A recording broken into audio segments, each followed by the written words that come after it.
Коллеги, доброе утро. Доброе утро также нашим слушателям, которые подключаются в системе Zoom. И с нами на связи также Страсбург сегодня. Очень интересная, на мой взгляд, тема. Она получила свою особую актуальность в пандемию. И когда начался полный локдаун, возник вопрос, как же работать и как осуществлять правосудие, защищать свои права. Конечно, нет худа без добра, да? И нет добра без худа, к сожалению, тоже. Как раз локдаун показал, что нужно обеспечивать дополнительные какие-то элементы, вводить и в судопроизводство, обеспечивать электронное правосудие.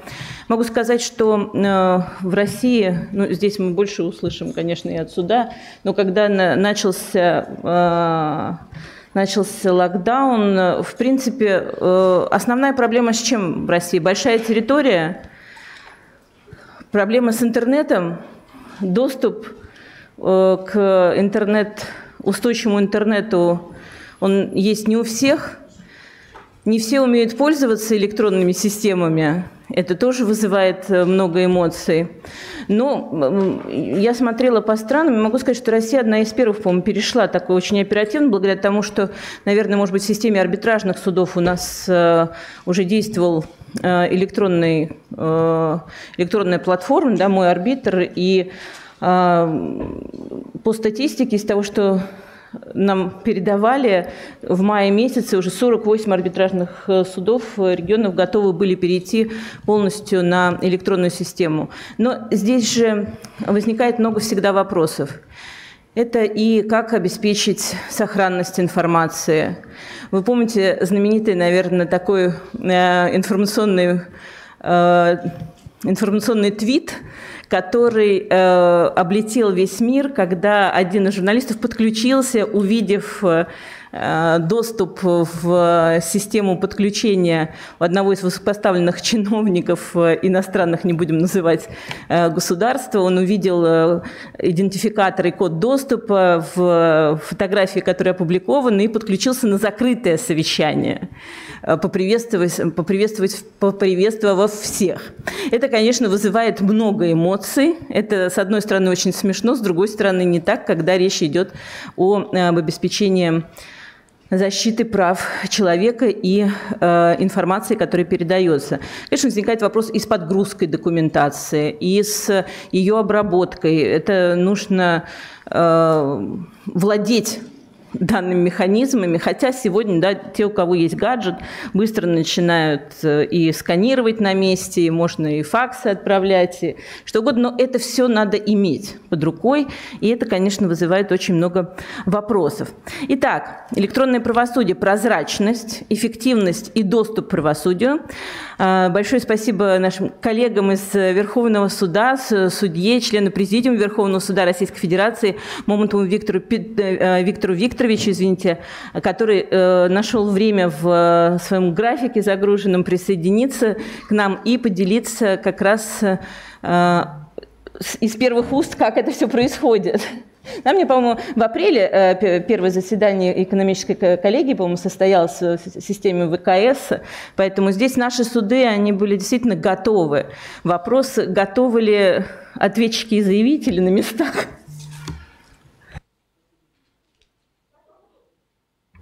Как принято, наверное. Добрый день, уважаемые коллеги. Хотел поблагодарить за возможность выступить в столь достойной аудитории. Действительно, сегодня даже заседание Президиума Верховного суда, ради этого мероприятия 3 дела просто перенесли. И я кворума даже не хватало, приехал именно сюда. С чем я хотел поделиться с вами и как судья, и как профессор. Внедрение информационных технологий во все сферы жизни стало, конечно, современной мировой тенденцией, и Россия в этом плане не исключение. В связи с развитием информационных технологий практически во всех отраслях экономики, в сфере обеспечения правопорядка в том числе, динамично формируется инфраструктура электронного государственного управления. Так, к единому государственному порталу государственных услуг подключились уже более 100 миллионов граждан. Они имеют возможность направить в электронной форме обращения в государственные органы и органы местного самоуправления, получить реализацию соответствующих прав. Пандемия, вызванная новой коронавирусной инфекцией, также придала дополнительный импульс использованию и развитию новых технологий и в судебной системе. Термин «электронное правосудие» укоренился в нашем правопорядке, и под ним традиционно принято понимать способ осуществления правосудия, который основан на использовании современных коммуникационных технологий, имеющих своей целью обеспечение гласности, открытости и доступности до производства, о чем и прозвучало ранее. А если говорить проще, по-судейски и в форме достаточной и понятной для большинства слушающих, электронное правосудие – это прежде всего возможность осуществлять процессуальные действия в электронной форме. Вот и все. При этом термин «электронное правосудие» необходимо различать от термина «цифровое правосудие». В первом случае речь идет о свойствах носителя информации, а во втором – о форме существования данных. Разница в терминах существенна, так как форма хранения информации определяет свойства среды. Так, цифровое правосудие предполагает переход большей части коммуникации в цифровую среду, тогда как электронное правосудие предполагает в основном разрешение судами правовых конфликтов посредством информационно-коммуникационных технологий. Прежде всего, электронного документооборота и системы видеоконференц-связи, результаты которых отражаются в информационной системе. Внедрение современных информационных технологий в судебную систему уже позволило значительно повысить уровень доступа населения к правосудию, улучшив его качество и одновременно снизив сроки рассмотрения дел в суде, создать для российского общества и средств массовой информации условия для быстрого получения информации о деятельности судов. Рассмотрим в первую очередь формат электронного правосудия, реализуемый в России в настоящее время. Деятельность федеральных судов общей юрисдикции обеспечивается государственной автоматизированной системой газправосудия. В арбитражных судах применяется комплекс интегрированных программно-технических средств, включающие системы автоматизации судопроизводства и такие информационные системы, как «Мой арбитр», картотека арбитражных дел и банк решений арбитражных судов. Названные системы обеспечивают электронный документооборот в уголовном, гражданском, арбитражном и административном судопроизводстве, обеспечивая при этом информационное пространство федеральных судов общей юрисдикции и арбитражных судов, а также использование электронных документов в качестве доказательств. Любому гражданину доступно через личный кабинет направления в суд процессуального обращения документов в электронной форме. В таком же виде можно получить и ответ по существу своего обращения, либо вынесенный по делу судебный акт. Данная возможность появилась 1 января 2017 года, и с этого времени востребованность электронных ресурсов только продолжает расти. Так, количество обращений пользователей к порталу «Газправосудие» в 2020 году увеличилось на 11,63% и превысило 3 миллиарда запросов.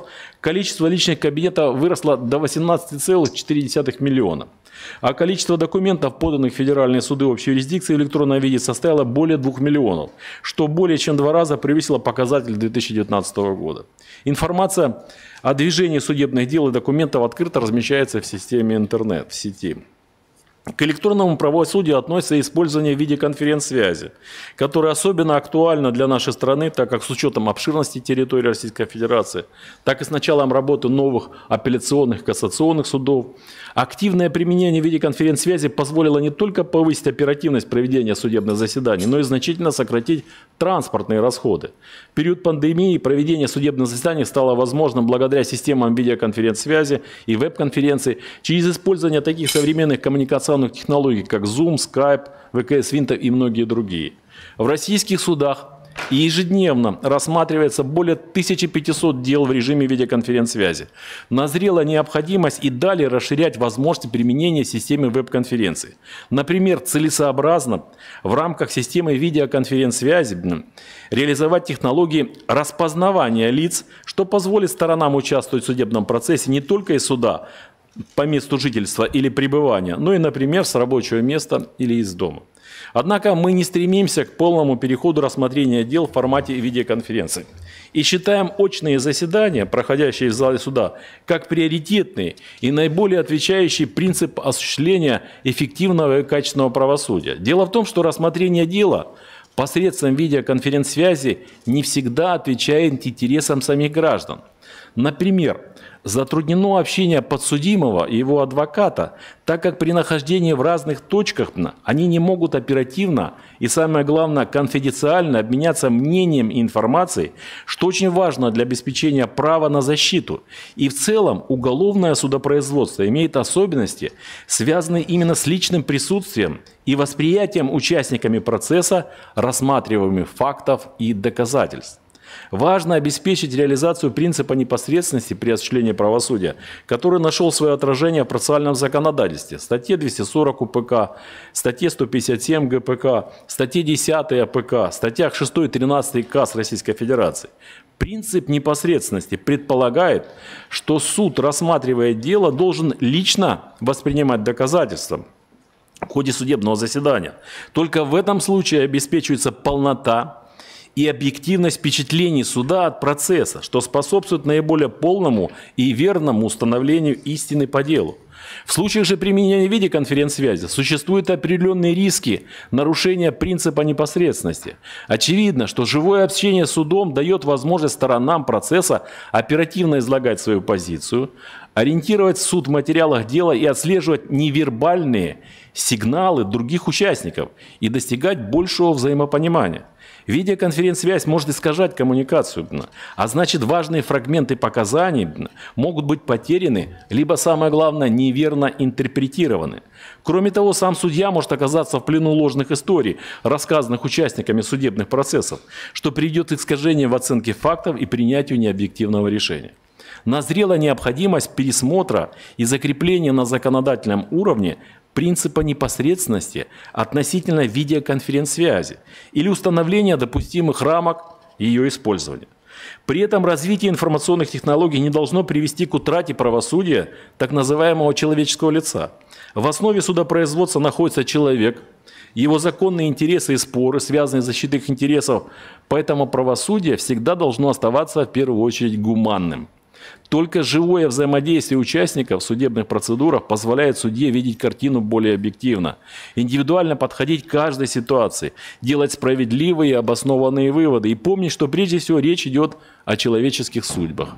Кроме того, важно сохранять символический облик правосудия, который оказывает незаменимое воздействие на сознание людей, восприятие судебной власти, и, самое главное, доверие к ней.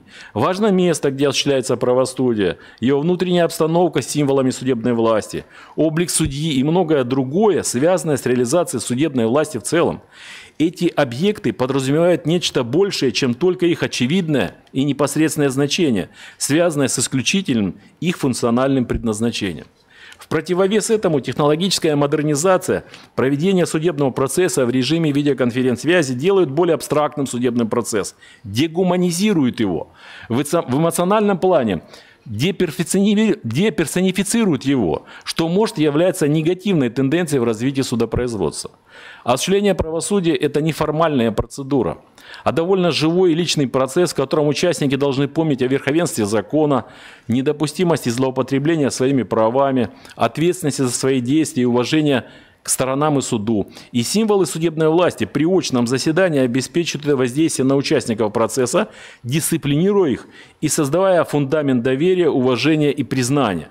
Прохождение через судебную процедуру, где итогом становится судебное постановление, делает легитимность легальной. Поэтому нам важно сохранить эту часть при осуществлении правосудия. В России планируется дальнейшее расширение использования современных технологий для обеспечения эффективного правосудия. Будут развиваться системы электронного обмена документами между судами, хранение данных, использование облачных технологий, возможности формирования электронных дел, в том числе для дистанционного ознакомления с материалами дела. Все это уже с применением цифровых технологий получит свое развитие в разрабатываемом в настоящее время суперсервисе «Правосудие онлайн», который станет основой для цифрового правосудия.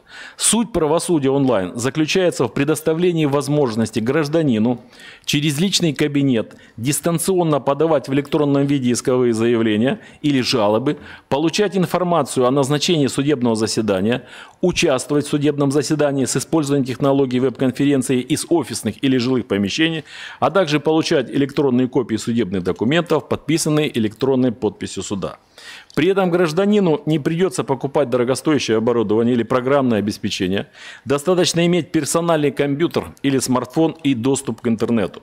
Возможность участия в судебном заседании с использованием технологий веб-конференции из офисных или жилых помещений будет обеспечена внедрением в судебную деятельность технологии биометрической аутентификации участника судебного процесса по лицу и голосу. Кроме того, в суперсервисе будут встроены вспомогательные элементы, с помощью которых можно будет определить подсудность дела, рассчитать и оплатить пошлину, а также будет создан интерактивный помощник, который сможет отвечать на часто задаваемые вопросы и поможет в навигации по сервису. Предполагаемая интеграция суперсервиса с другими информационными системами, в том числе и облачной цифровой платформой, обеспечение оказания государственных муниципальных услуг, цифровым профилем, национальной системой управления данными, что будет способствовать созданию единого цифрового пространства и упрощению сбора и проверки необходимых сведений и материалов. Запуск суперсервиса планируется в 2024 году, однако некоторые его составляющие, такие как сервис по определению территориальной подсудности, классификатор исковых требований и сервис расчета госпошлины, будут тестировать по мере готовности, а в следующем году уже предполагается обеспечить возможность удаленного участия в судебных процессах. Как мы видим, развитие информационных технологий и их постепенное проникновение в судебную систему позволяет перейти от фрагментарного, направленного на уменьшение рутинных действий, использования к применению для осуществления процессуальных действий судом и участниками процесса. При этом информационные системы уже становятся средой осуществления процессуальных действий. Так, суперсервис правосудия онлайн предполагает автоматизированное составление проектов судебных актов с использованием технологий искусственного интеллекта на основе анализа текста процессуального обращения и материалов судебного дела. Это уже будет своего рода электронный помощник судьи, способный систематизировать и анализировать информацию, присылая в конечном итоге базу материала, на основе которого судья может подготовить свое решение. Особый интерес представляет перспективы использования искусственного интеллекта в судебной системе Российской Федерации. Сфера применения искусственного интеллекта в судопроизводстве может оказаться довольно обширной.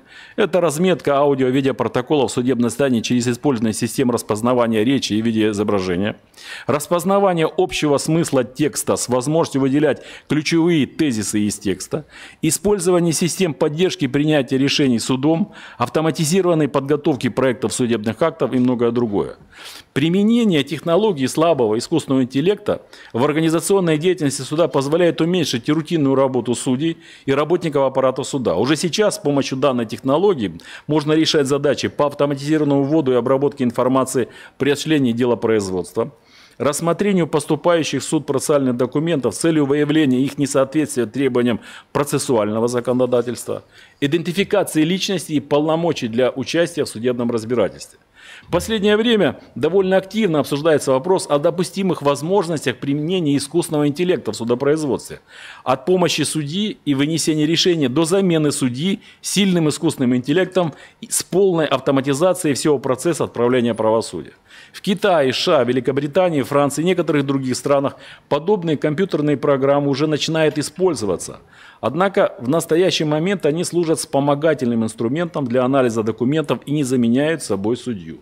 В декабре 2018 года появился первый международный акт, специально посвященный использованию искусственного интеллекта в правосудии. Это Европейская этическая хартия о применении искусственного интеллекта в судебных системах, утвержденная Европейской комиссией эффективности правосудия Совета Европы. В хартии сформулированы принципы применения искусственного интеллекта, среди которых неумаление состязательности и право на справедливое судебное разбирательство при применении технологий, недопущение дискриминации, обеспечение безопасности и прозрачности технологий.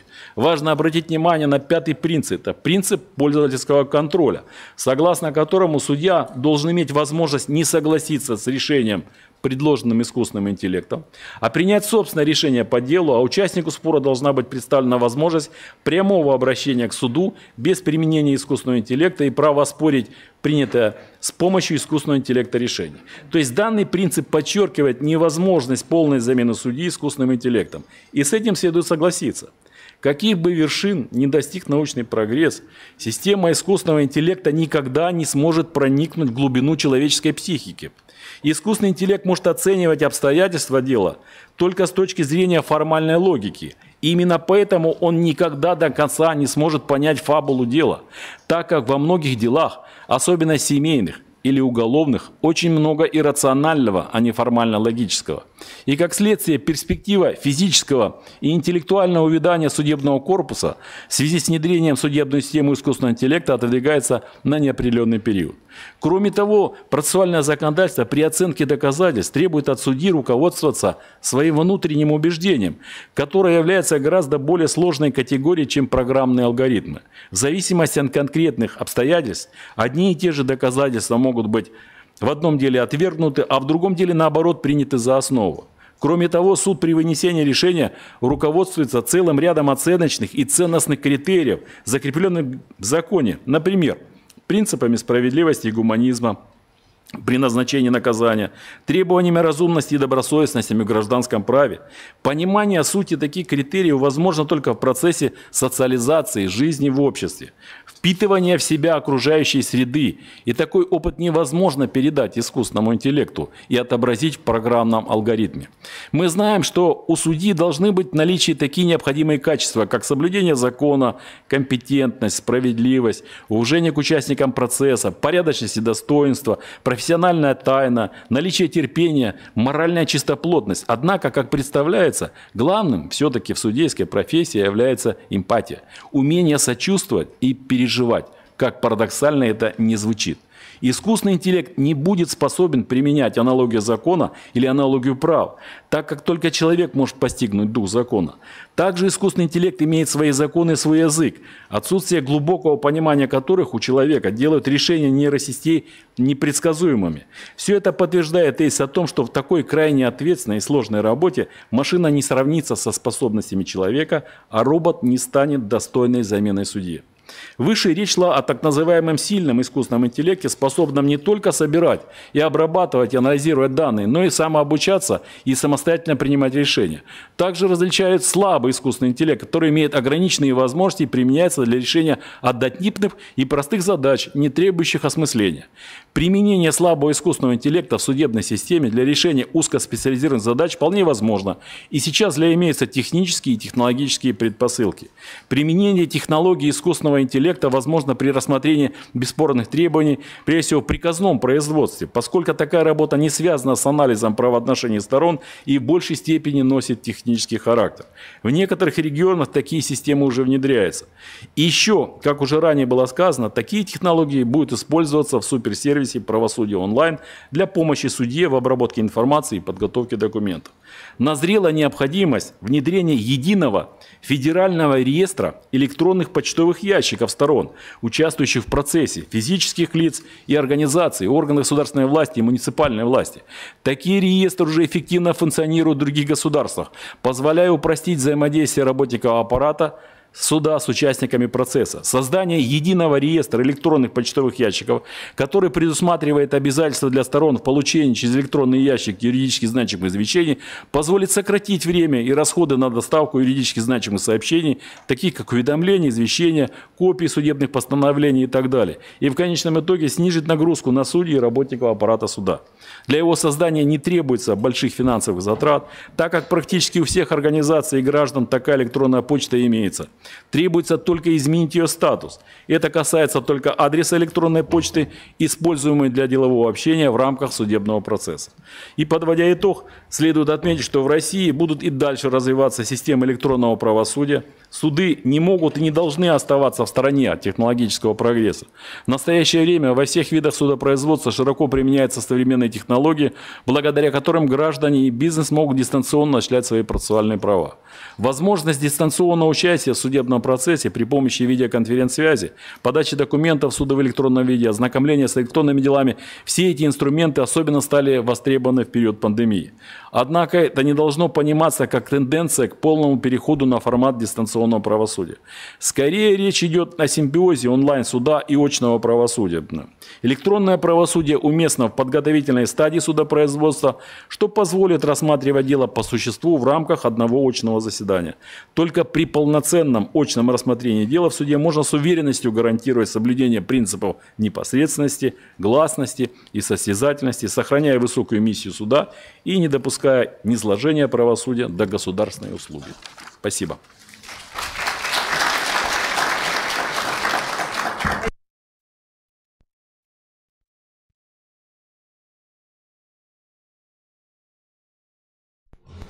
Микрофон. Оп, да, все, спасибо.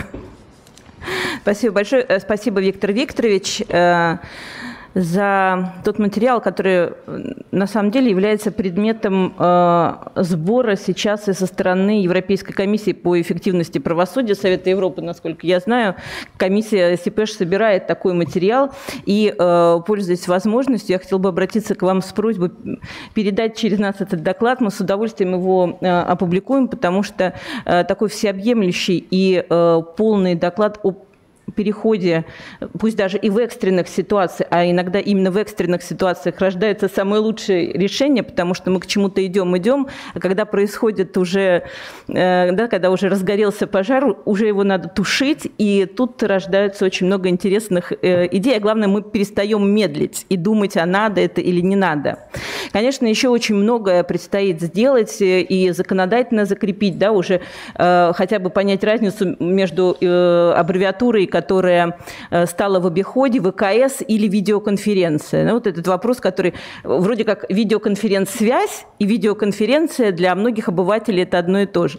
Но с точки зрения судопроизводства это абсолютно разные два направления. Видеоконференцию проводятся из дома, из поля, с дачи, с кухни, там, где есть возможность выйти, если есть, как правильно сказал Виктор Викторович, да, хотя бы минимальное какое-то средство связи.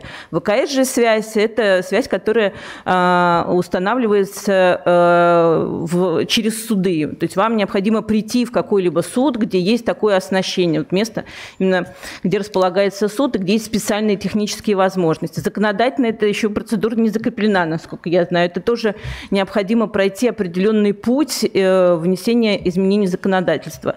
Но то, что отметил уже Виктор Викторович, это и сокращение расходов на транспорт, но это не просто сокращение расходов на транспорт, это еще сокращение трудозатрат. Когда не нужно, да, есть такая поговорка у преподавателей «бобры-добры», когда не нужно тратить очень много копий, делать, сканировать и куда-то отправлять, поберечь бумагу. Сегодня экология, она тоже стоит у нас на повестке дня, эти вопросы и отсутствие достаточного количества и леса у нас, и истребление леса. Вот это все, оно приведет к тому, что и само правосудие станет более эффективным. Не нужно будет зарываться в тонне бумаг, хотя иногда все равно приходится распечатывать, уже глаза тоже устают. Все это и определить рабочее время судьи надо, потому что работа за компьютером, она гораздо более сложная. Это я могу даже сказать по нам, преподавателям, несмотря на то, что мы вроде как живем в компьютерах постоянно, но когда ты еще и читаешь лекции, и принимаешь экзамены, и читаешь все работы в онлайне, это, конечно, совершенно другие трудозатраты. Но при этом с учетом территории, с учетом особенностей погоды, а если экстерриториальные какие-то споры, тем более, действительно, право на получение, право на отправление правосудия, на получение защиты своих же прав, оно будет гарантированным. Потому что во время локдауна первое, с чем столкнулись люди, прекратились личные приемы, и никто не знал, как вообще теперь защищать свои права и как отвечать по тем искам, которые уже были предъявлены, допустим. Это все вызывало переживания ненужные и без того сложной ситуации. Но еще раз повторю, конечно, разрабатываемая платформа «Газ-правосудие», но это я уже говорю с обратной стороны, не со стороны именно тех, кто ее разрабатывает, она требует доработки, в отличие от арбитражной системы, где мой арбитр существует уже очень-очень много лет, и московский арбитраж один из первых опубликовал специальный регламент по ознакомлению с материалами в онлайн-формате. И две платформы абсолютно разные, но две нужные платформы. Я надеюсь, что суды общей юрисдикции, так же как и арбитражные суды, оперативно смогут перейти на использование современных технологий и цифрового судопроизводства. Но, вернее, судопроизводство в цифровом формате, даже так скажем. Но тоже подчеркну и важность аспекта, который Виктор Викторович выделил, это человеческий фактор. в отношении искусственного интеллекта, я когда слышу, что судья – это некий искусственный интеллект, у меня, честно, вызывает огромные опасения, несмотря на то, что я вроде достаточно продвинутый там, пользователь всех электронных новейших систем, но все же человеческий фактор, он срабатывает даже когда вживую, да, рассматривается дело судьей. Где-то невнимательность, где-то отвлекся судья, где-то или сторона отвлеклась, не только судья. И это же судьба человека, это жизнь человека, это его мечты, это его цели, это обеспечение жизни семьи. Поэтому искусственный интеллект, я более скептически отношусь, хотя он уже вошел во все наши сферы жизни. И если мы в Гугле там ищем какую-то информацию, то автоматически во всех наших социальных сетях вдруг появляется реклама с предложениями именно по данному аспекту. Спасибо большое. И, Виктор Викторович, я надеюсь, мы публично договорились, что мы сможем поддержать как раз... Может быть, Россия будет одна из первых стран, которая передаст такой обобщенный, замечательный доклад, потому что он действительно как горячий, да? То, что называется горячий, буквально по горячим следам сделан. У нас сегодня также есть возможность услышать как раз представителей Европейской комиссии по эффективности правосудия Совета Европы, и не просто члена комиссии, а президента Европейской комиссии по эффективности правосудия, доктор юридических наук, профессора Гурбанова Рамин Афат Аглы. Мы очень рады, что вы смогли к нам присоединиться, и как вам удобнее. Сокращенно у нас эта комиссия называется СИПЭШ. Если вы будете слышать в докладах или в разговорах СИПЭШ, это надо понимать, что речь идет как раз об электронном правосудии, об эффективности правосудия, и в том числе электронном правосудии. Спасибо. Уважаемые дамы и господа, участники мероприятия, я хотел бы в первую очередь, как выпускник Российской правовой школы, отметить, что для меня большая честь участвовать на данном мероприятии, быть приглашенным. Это мероприятие посвящается актуальным вопросам электронной юстиции, ее влияния на вопросы прозрачности, эффективности и доступа к правосудию. Также являясь действующим судьей Азербайджанской Республики, для меня вдвойне приятно выступать на трибуне авторитетнейшего учебного заведения, как Московский государственный институт международных отношений, выпускником которого является также президент Азербайджана господин Ильхам Алиев. На сегодняшнем мероприятии я представляю Европейскую комиссию по эффективности правосудия, которая является специализированным структурным подразделением Совета Европы, ответственным за повышение эффективности и качества правосудия. В своем выступлении я планирую поделиться с вами информацией касательно работы данной комиссии, в том числе и в сфере цифровизации и электронного правосудия в Европе. Мое выступление будет на английском языке, поэтому прошу вас воспользоваться соответствующим оборудованием. Dear ladies and gentlemen, I am representing the Council of Europe, which is the leading human rights organization of the European continent. During the 70 years, the Council has evolved into the largest regional organization with the common legal space, so-called a genuine pan-European organization with 47 member states, from which 27 are members of the European Union, covering the territory from Lisbon to Vladivostok, comprising 830 million people for common standards on human rights, democracy, and the rule of law. No other international organization in the world has such a comprehensive mechanisms and forms of cooperation within the common legal space to protect the foundation of our societies, as well as peace and stability in Europe. More than 200 legally binding instruments covering a broad range of areas are developed for the benefit of Europeans. All these are remarkable accomplishments achieved by the Council of Europe, and they need to be firmly defended. I do believe that the Council of Europe's core work in the field of human rights, democracy, and the rule of law continue to function effectively also in the future.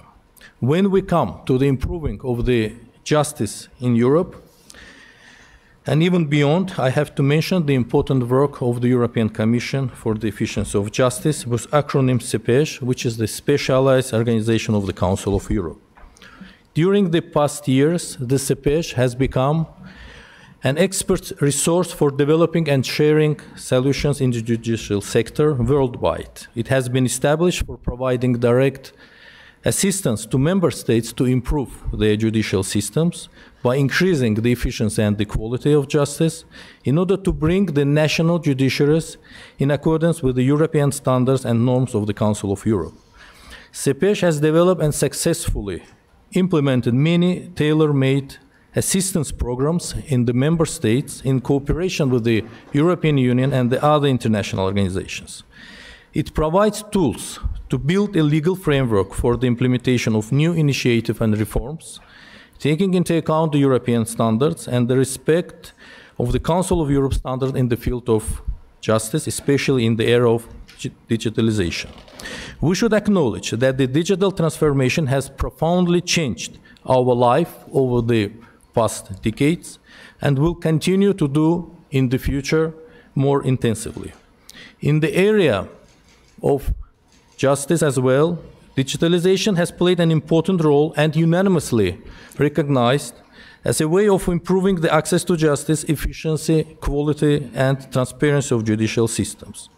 As you know, the COVID-19 pandemic has posed serious challenges to the justice systems, confirming that digital technologies are essential to ensure timely and uninterrupted access to justice and to make national systems more robust and resilient. ICT has proven valuable, even indispensable, in continuing the work of judicial system during the COVID-19 pandemic crisis in Europe. Admittedly, the quality of justice is one of the core enablers of the rule of law and essential guarantee for the sustainability of democracy-based institutions in the Council of Europe member states. But it's above all an individual right to a fair trial, enshrined in Article 6 of the European Convention, even in the era of digitalization. E-justice should be capable of resolving cases without creating the obstacles for users and be closer to them.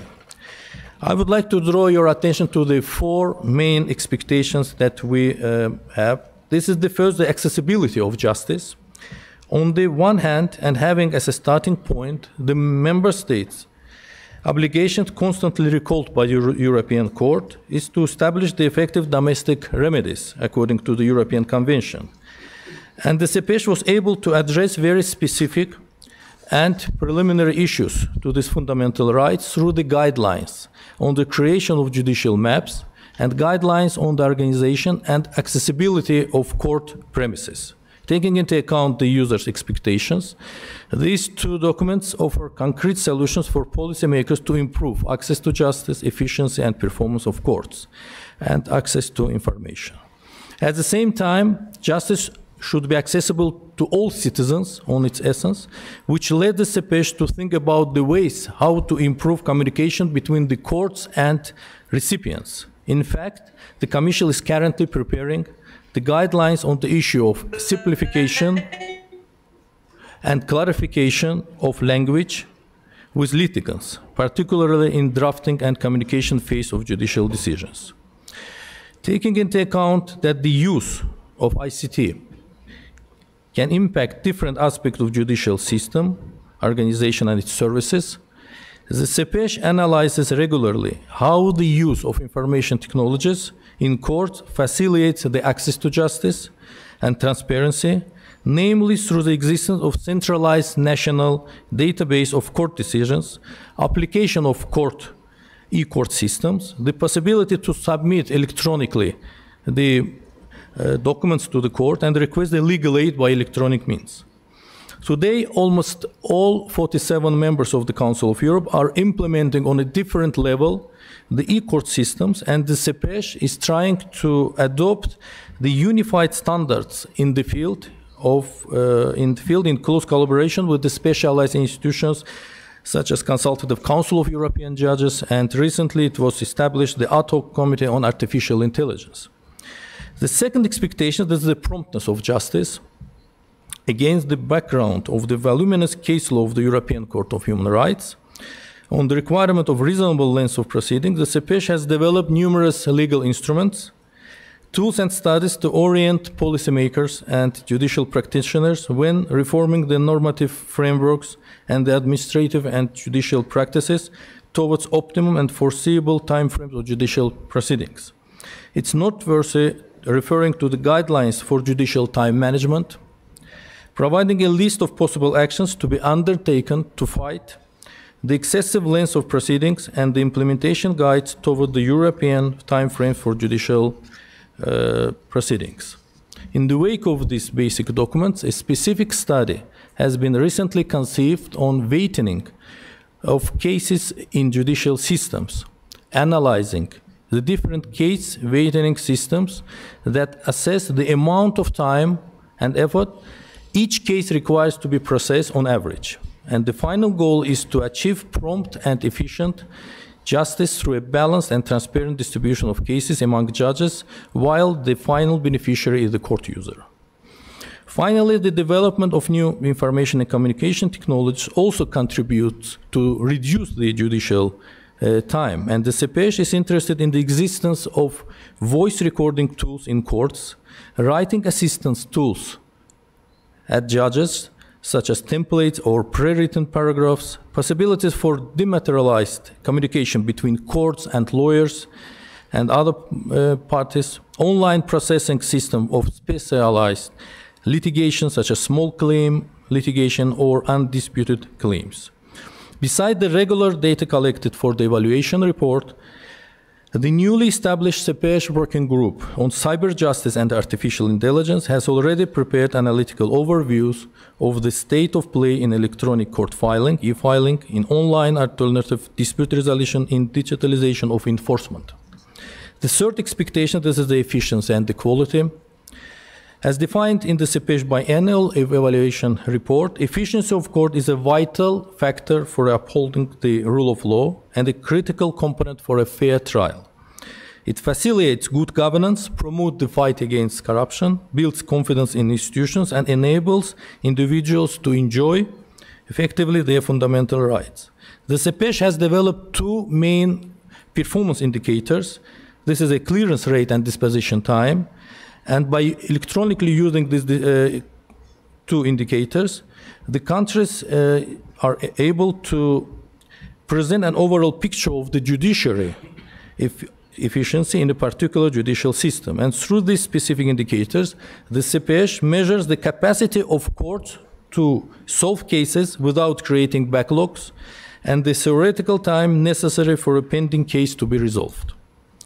The CEPESH measures court performance, but also proposes concrete solutions for improving the efficiency. For example, a handbook on court dashboards is currently under preparation, and it intended to assist stakeholders in the courts systems in the task of designing the e-management dashboards to track, analyze, and display the data on the performance level of the courts, for identifying the efficiency of courts and also of each judge.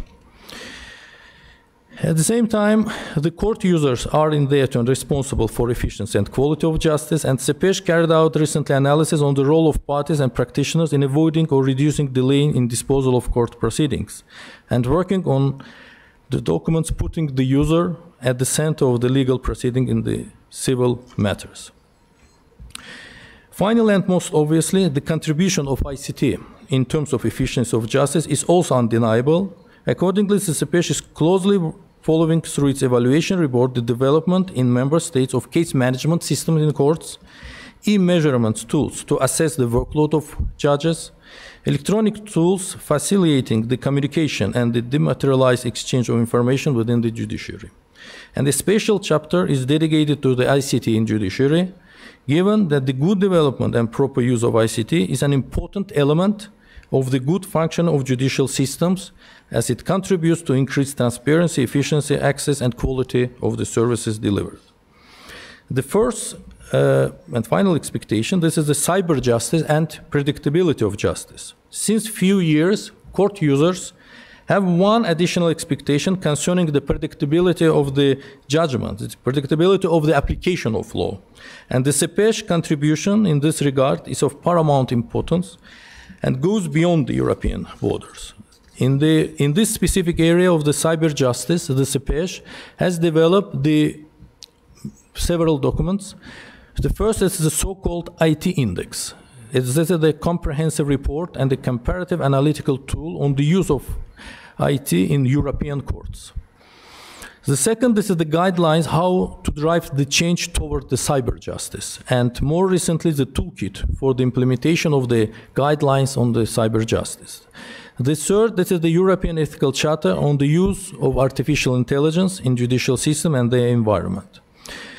Moving toward the cyber justice system is the reality in Europe, and the CEPESH takes into consideration this trend, and in its guidelines on how to drive change toward the cyber justice, the Commission admits the role of IT tools in improving the performance, in improving the efficiency and the promptness of judicial systems, in terms of access to justice, delivering of justice, providing the transparency in the court system, communication between courts, and with professional assistance for the judges, prosecutor, and judicial staff.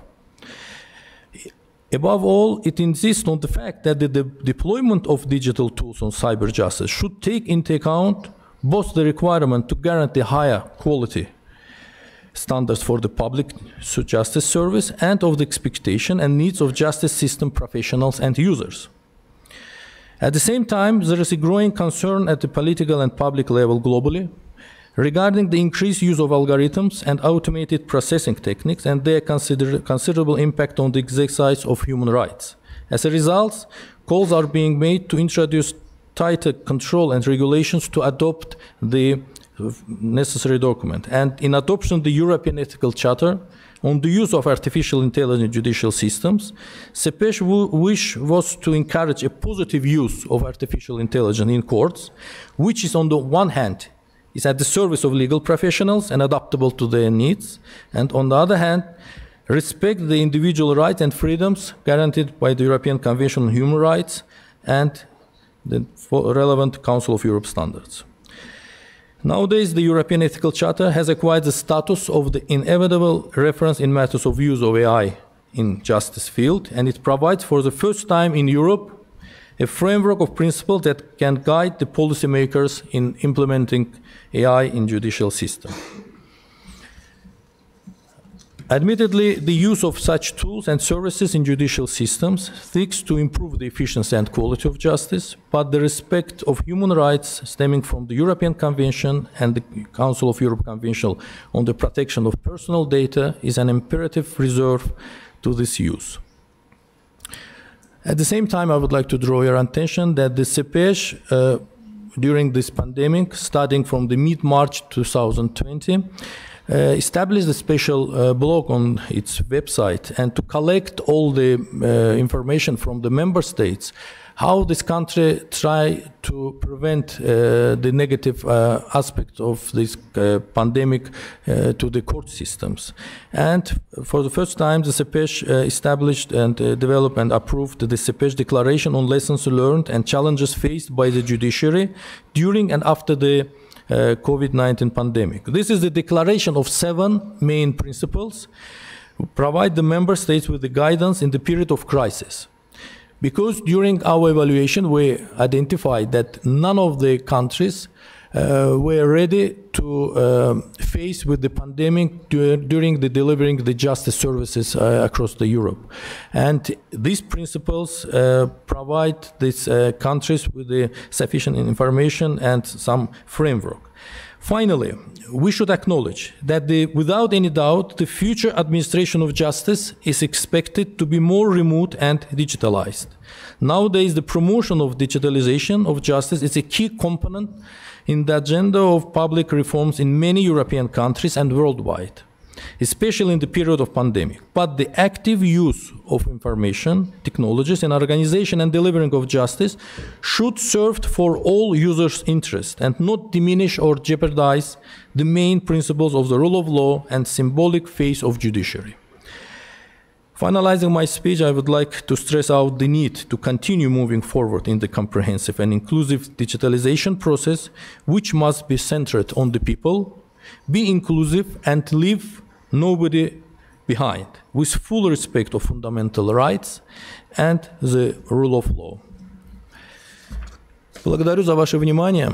И я хотел бы просто добавить, что я полностью согласен со своим коллегой, судьей Верховного суда, что, конечно же, искусственный интеллект, он является вспомогательным инструментом для судей и судебного сообщества, но он не может заменить судью, потому что те чувства, которые есть у человека, искусственный интеллект это заменить не может. И одним из принципов, которые мы отобразили в этом документе, что любая разработка искусственного интеллекта, любой алгоритм, который будет применен в отправлении правосудия в судебной системе, он должен быть согласован с пользователем, он должен быть под контролем, потому что любой алгоритм, который разрабатывает человек, он в какой-то мере отображает его отношения. Например, в Америке, когда они создали и применили искусственный интеллект на уровне штатов, то есть это не было на федеральном уровне,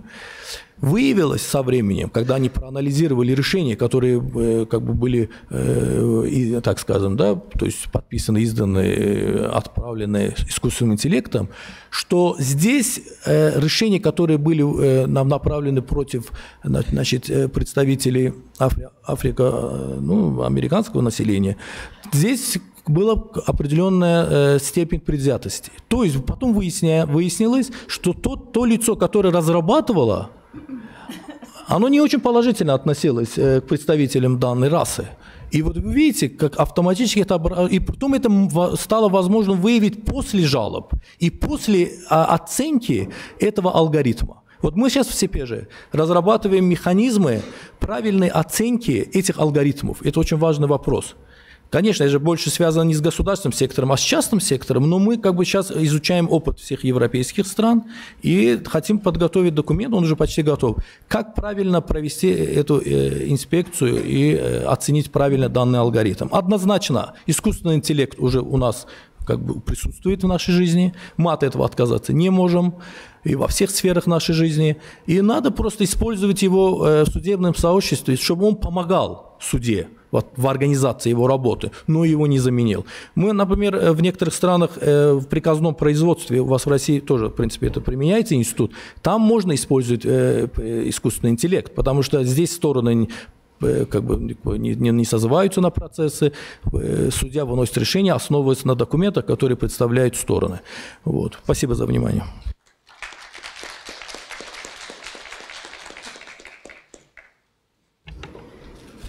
Большое спасибо. Действительно, сегодня очень такая животрепещущая тема. Вот видите, уже искусственный интеллект, ему может кто-то нравится, кто-то не нравится. Дальше между искусственными интеллектами начнется вопросы коррупции, а дальше они начнут любить, и это совсем будет тяжело.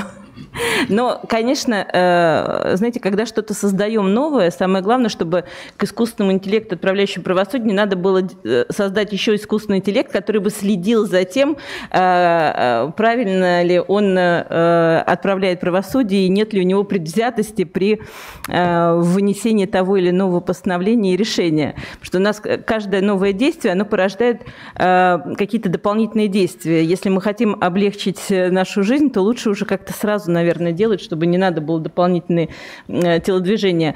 Знаете, мне напоминает, у нас в России в какой-то момент все мы переходили на электронную систему, и в банках, когда приходишь, чтобы получить услугу, надо обязательно получить квиточек. Не только в банках, это и во всех, собственно, наших системах, куда бы мы ни приходили, неважно, это касается каких-то социальных вопросов или там, в рамках муниципальных услуг. И вот без квиточка тебя никто не примет. И я помню, сейчас все меньше, но я помню первое время в Сбербанках, когда приходили в отделение там, наши коллеги или пожилые люди, да и молодые тоже, рядом стоял человек, который показывал, куда надо нажимать. Вот введение облегченной системы электронной очереди, оно привело к тому, что рядом надо было поставить живого человека, который показывал, к какому формату услуги относится то, куда вы хотите. Вот такие действия, они, конечно, вызывают удивление. И хотелось бы, чтобы в рамках отправления правосудия такого не произошло, чтобы рядом не стоял еще человек, который говорил искусственному интеллекту, как это все надо делать, или искусственный интеллект не объяснял судье, куда надо нажимать. Я бы хотела сейчас передать слово нашим коллегам из Страсбурга. Мне кажется, будет очень логично, если мы сейчас заслушаем немножко уникального даже по своим профессиональным обязанностям человека. Это Джон Хантер, он директор по информационным технологиям Совета Европы, и, собственно, он в недавнем прошлом был главным специалистом по IT-технологиям Европейского суда по правам человека, который и создал уникальную и эффективную, исключительно эффективную среду электронного правосудия, IT-систему для Европейского суда по правам человека, благодаря которому суд, точнее Страсбургский суд, очень оперативно перешел на электронный эффективный и документооборот, и судопроизводство электронное. Поэтому, мне кажется, такое сочетание IT и именно юридических технологий очень важно в наше современное время. Поэтому я бы хотела попросить Джона Хантера поделиться своим опытом с нами и своими соображениями. Джон? Yes, I am. I hope you can all hear me okay. Yeah, I believe you can. Thank you, Chair, for your very kind words. I really appreciate that. As mentioned, my name is John Hunter, and for your information, I was the director of the IT department of the European Court of Human Rights from 1996 until June 2018. And then I took up my new role as the CIO of the Council of Europe. It's a real pleasure for me to present a Chief Information Officer's perspective on e-justice and to speak to you about some of the key challenges in introducing IT solutions to enhance transparency, effectiveness, and access to justice. And I'm just going to share my screen so that I can show you a little PowerPoint that I prepared for this. Thank you. I see my colleagues in Russia have put the screen up for me. Okay, so if we could go to the next screen, please. Thank you.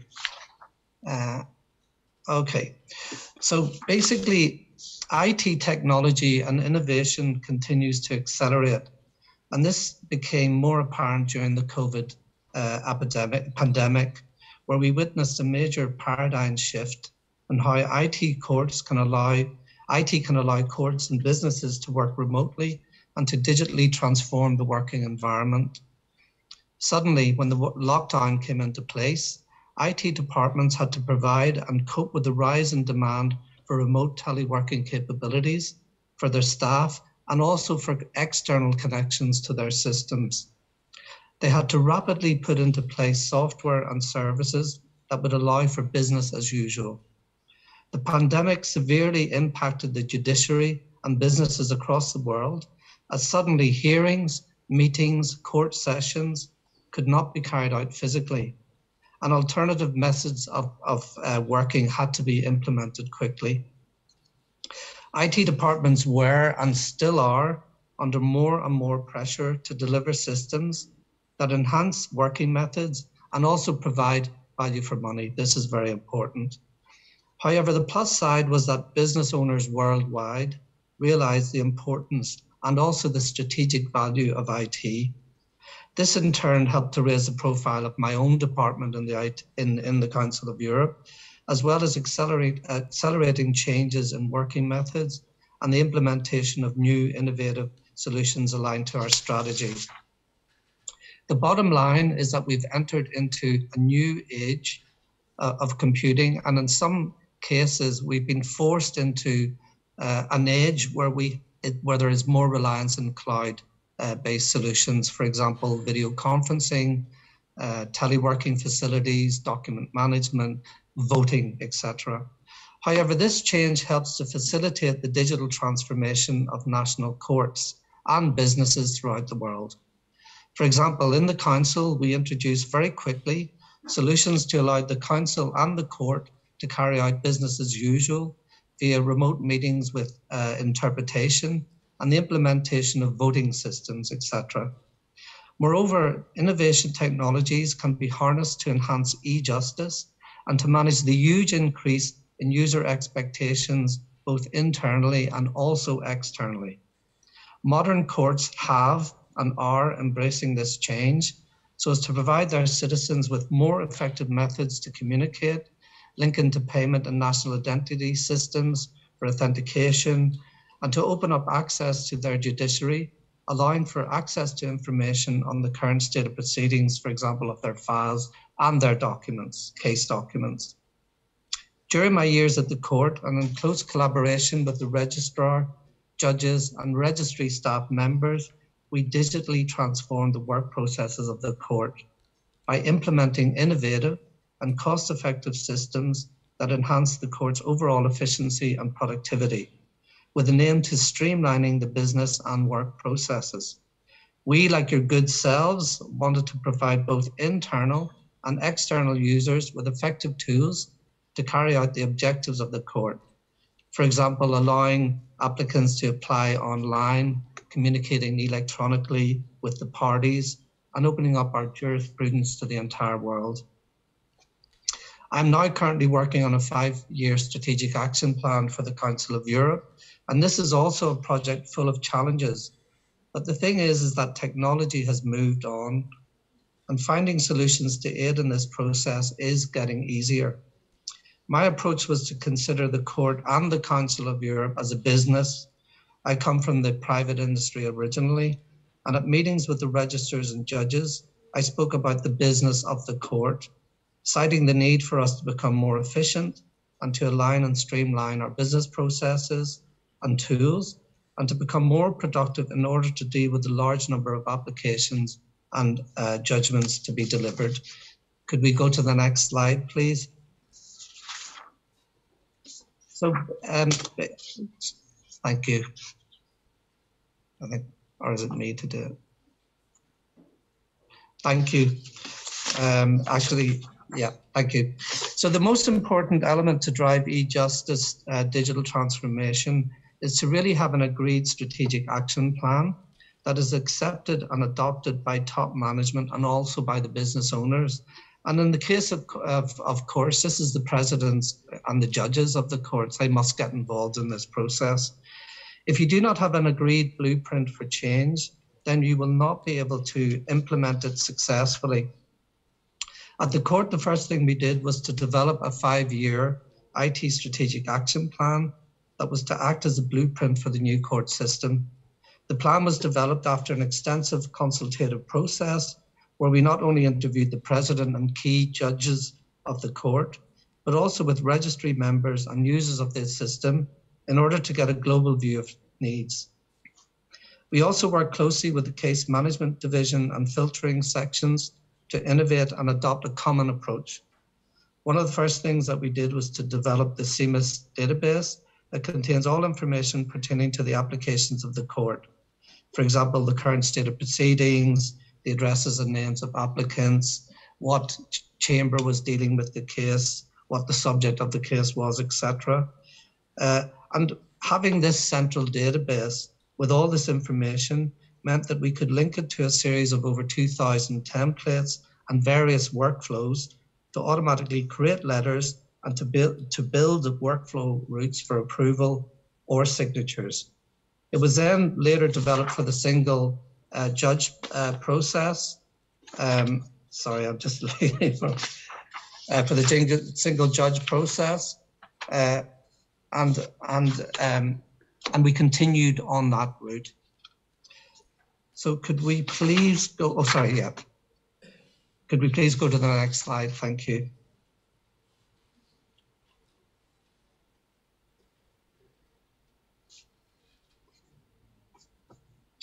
Thank you. So look, we started, really quite, basic. I mean, this is really an example of the first incarnation of the court's internet site that actually was published on St. Patrick's Day in 1997. And I was responsible for that, hence the green background. But what I'm trying to say to you is that we started small. We started to harness the technology. We put in a document management system. We then created an internet site. And basically over the years, the system has evolved to allow applicants to apply to the court, facilitate e-communication with the parties, and more importantly, to publish all of the court's case law onto the UDoc search platform. As time passed, we introduced electronic signatures, workflows, opened access to the webcasts of our public hearings, and thereby, along the way, this allowed the court to become more transparent and enhanced access to its rulings. The point is that all national courts have legacy systems that need to be continually modernized and opened up to external parties, and this is a continual process. A very good example of a court that has legacy system and continues to evolve it is also the Austrian judicial system that went through 3 digital transformation phases and along the way harnessed new technology to meet user demands. Could I go to the next slide, please? As you can see, the court transformed its UDoc search engine, and this work continues with the implementation of knowledge sites. So we moved from a basic site to a much more sophisticated site, allowing people to find easily the jurisprudence of the court. Could we go to the next slide, please? Thank you. A really important part, and this was touched on by some of the users, was when designing or revising a judicial or legal system, it is extremely important to have an open forum for discussion that is interactive, allowing the IT department to discuss strategy plans, listen to the needs of users and the working groups, and then to put into place the technical solutions to realize them. We need your feedback. We need you to guide us and to give us opinions. It's extremely important to have a motivated and innovative IT department and to attract and also to retain good IT professionals. Without a good IT motivated and talented team, projects risk failure of implementation. Innovation is also key, and in the court, many initiatives were launched, such as the Superior Court Network and knowledge sharing sites. These were sponsored and approved by the President of the court, and the point is that when you're developing and moving forward with your AI or other innovations, you have to think of the big picture. You have to aim high, but you should implement your strategy and projects in phases based on priorities that you can set up with the members of the court and also with the feedback from external users. Could we go to the next slide, please? Equally, in order to be successful in implementing your strategy, it is important to have a proper IT governance structure so that you can strategically align your IT strategy with the business needs of your court, aiming to deliver innovative and cost-effective solutions that are also proven. Try and use technology that you know works. In the Council of Europe, we have the IT Governance Board that consists of directors of each of the major entities, such as PACE, such as the Congress, such as the European Court of Human Rights. And they get involved in the decision-making process, the governance, and also provide support and also sponsorship for the projects. In the Council's case, the IT Governance Board feeds into other governance structures as can be seen in this slide. I believe good governance and top management support is really key to implementing e-justice solutions. Could we go to the next slide, please? Thank you. Once you have a strategy, it is important that you continually communicate its progress and clearly state the main objectives. and really state them in terms that people can understand. You know, for example, in the Council of Europe, we have 4 main objectives, and I'll give an example of 2 of them. The first one, we state that we want to implement innovative and cost-effective systems that will enhance the efficiency and productivity of the Council of Europe. We want to digitally transform the organization to become user-focused and data-driven, and we want to harmonize and streamline business processes. So as I said, simple messaging, but a lot of communication on it. So you get the support of the presidents, of the judges, of the registry, and of the users as well. The digital transformation must be communicated as much as possible, and all projects you embark on should be given proper names that become part of the lexicon of the court. So if you were to embark on an artificial intelligence, data mining, discovery thing, give it a name and get people involved in it. Could we go to the next slide, please? Thank you. At the Council of Europe, we adopted a cloud-first policy. More and more organizations are moving to the cloud, and this trend is not going to stop. We believe that it is important that when a new requirement or project is launched, you carry out proper research to see if a cloud or an on-premise system can meet your needs and can be adapted to your security standards. Depending on your overall IT budget spend, cloud systems can be less expensive, cloud systems have a lot of investment in it, and you could exploit that technology for your own needs. Could we go to the next slide, please? You know, for the Council of Europe, I'm just giving you a little example of our use of the cloud. You know, the implementation of a modern agile document management system is one of the main priorities that is vital to the success of the Council of Europe and also of a court, being able to manage your documents, being able to electronically receive them and file them. We chose a system called Net Documents for our document management system that is 100% cloud-based and will allow us to have a secure and fully compliant document management solution. The system will enhance our overall governance as we will have much more control on the structure of our documents. It offers excellent search capabilities as well as mobility, secure mobility, I want to say, collaboration and security. Also, the fact that this data is in the cloud enhances our overall business continuity and disaster recovery capabilities. And again, I think, you know, with the pandemic and with judges, you know, maybe having to work at home, open up that whole mobility aspect is so vital. Could we go to the next slide, please? Thank you. Another important area to enhance effectiveness and access to justice really is innovation.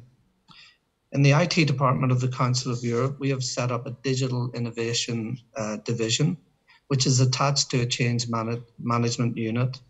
You can see by this slide, we have set up various working groups to look at areas of the business that we have identified as areas of improvement. And again, in your own court, you should do this, set up groups, say, are we collaborating well? What about our e-communication? And get people working on it and involve users.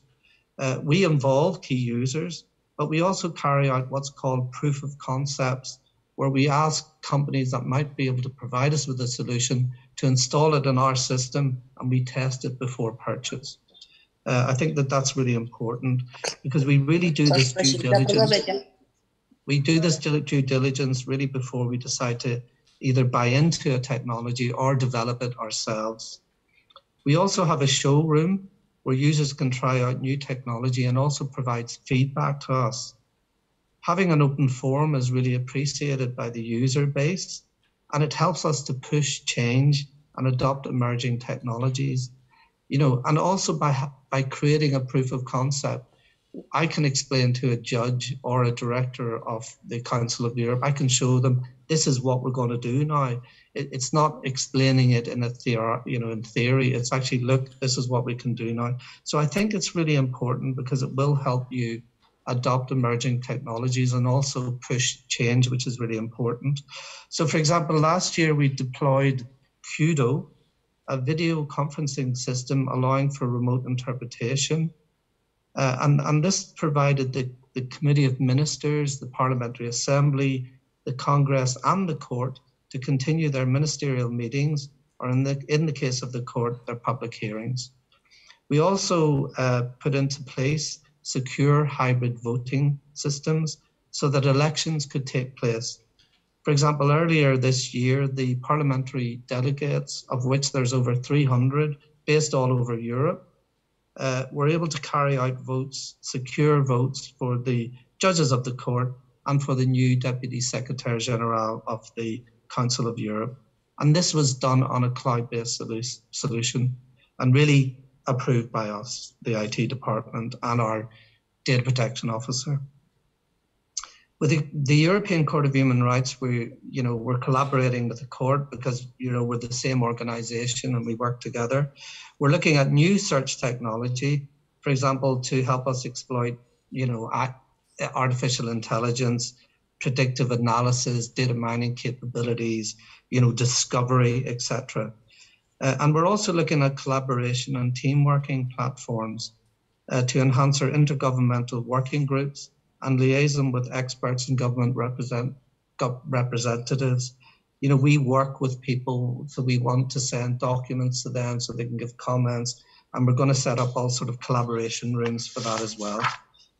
So could we go to the next slide, please? Thank you. Look, another huge challenge for all IT departments is the high level of security threats that we have now. I'm putting up this slide just to show you about some of the concerns, especially after the pandemic. There's a massive rise in cyber attacks, and that really is a big, concern for a lot of security officers around the world. And I went to visit, the various institutions such as NASA, the World Bank, the Senate, the EU. And everyone's afraid of users giving their username and password, and that opens a door into your system. So this new dawn of connecting systems and the cloud and integrating it into your legacy, it also means that we really have to respect, and courts have to respect, compliance, security, and governance of their systems, and to protect them for the ever increasing risk of cyber threats. Can we go to the next slide, please? And this really brings me to the next part of my presentation. The fact is that no IT system is 100% secure, okay? Most security breaches are done with people that have access to the data. But what we can do is make sure we mitigate the risks and really protect the data. That's very important. And this has been a priority for the Council and continues to be our priority. But we do our best to secure the systems, but also not let security prevent us from being innovative and opening up access to our e-justice systems. I think that's really key. But you've got to have that level. And I know that, in your own governments have got the budget to do that, I would say.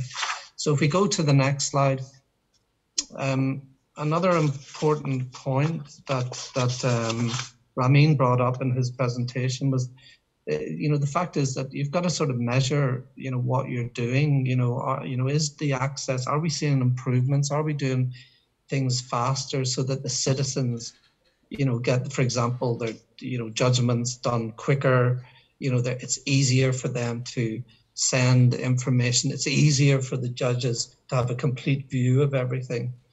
This has to be measured.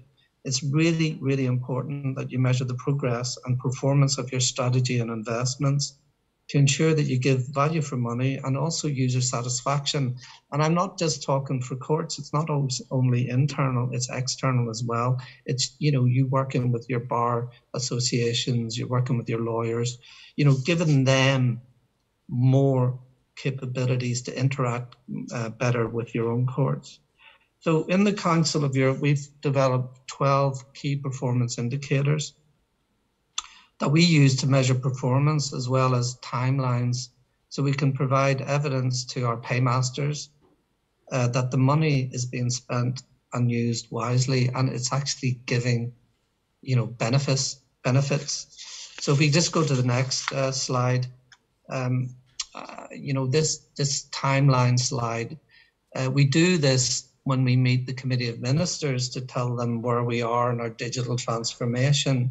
And we've done it in such a way that it's very easy for people to understand. You know, we're not going to do lots of IT fancy stuff. We have simple timelines so people can see the progress.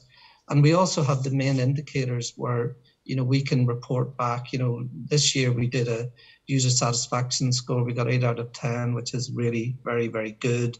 We did business owner satisfaction scores. We looked at our total cost of ownership.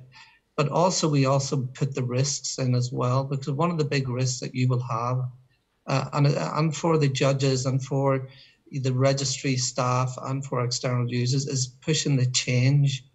And for us, change management and user buy-in and engagement is vital. So we put in risks and how we mitigate them, and you know, and another thing is lack of management, top management support. Presidents of courts have to support the IT, and they have to support the change, and this is vital, I think, in if you want to be successful in your implementation. So if I just go to the final slide, I think I'm on time. Okay, I just think that if we go to the next slide, please. Thank you.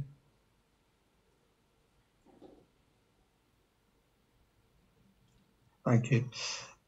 You know, the challenges for courts, in my opinion, is that the first thing you have to do is adopt an IT strategy that is adopted by a board or the presidents or whatever your governance should be, but have an IT strategy that is easy to understand, that speaks to people, and then is adopted so that then the IT department and your staff can push it through. It's really important to have this, what I call top management support and sponsors of projects. You know, for example, in the Council of Europe, we have a system called our PMM, which is our project management methodology to manage our EU joint programs. And the director of the ODGP is the sponsor of that project, which helps us push it out to the users to get them using it and to give feedback, etc. It's really important that you adopt a change management best practice methodology so that when you push systems out, there's the correct support to your users for adoption. We believe that, you know, in courts, it's really, really important to introduce common working methods. At the European Court of Human Rights, there were different sections that were doing different ways of working, and trying to get everybody working the same way makes it easier for everyone, and especially to put in systems. I would encourage you to be really innovative and to choose the right systems by testing and designing them with key users. The bottom line is, if you don't invest in new technologies such as AI, such as, you know, votings, etc., you will not be able to keep up with the rise, in demand for better and more efficient, streamlined services. Also ensuring that you have the right level of budget and that your IT team is properly staffed is really key. Having proper key performance indicators to measure performance and to ensure the planning and governance is also essential.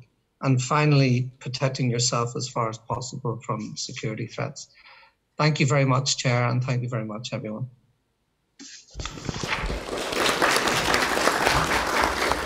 Большое спасибо за то, что поделились с нами опытом организации эффективного правосудия с точки зрения IT-технологий и сочетания IT-технологий и юридических технологий в Страсбурге. Коллегам хотела подчеркнуть, Джон Хантер показывал замечательную базу Хьюдок, которая является для всех, кто работает с базами Европейского суда по правам человека, это вот кладезь знаний. Там очень удобная система поиска информации, классификации информации, поэтому она абсолютно легкая для восприятия, для поиска информации. Если кому-то нужно будет узнать какую-либо практику по какому-либо направлению, вам на эту страничку Хьюдока, и вы получите абсолютное удовлетворение как юристы, и как исследователи, и как практики. С нами сегодня также Министерство юстиции Российской Федерации. И мне очень приятно, что Екатерина Андреевна Куделич, исполняющая обязанности директора Департамента международного права и сотрудничества, смогла между совещаниями вырваться к нам. И также, пожалуйста, Екатерина Андреевна, поделитесь с нами тем опытом, который есть у Министерства юстиции в плане обеспечения эффективности правосудия и эффективного правосудия.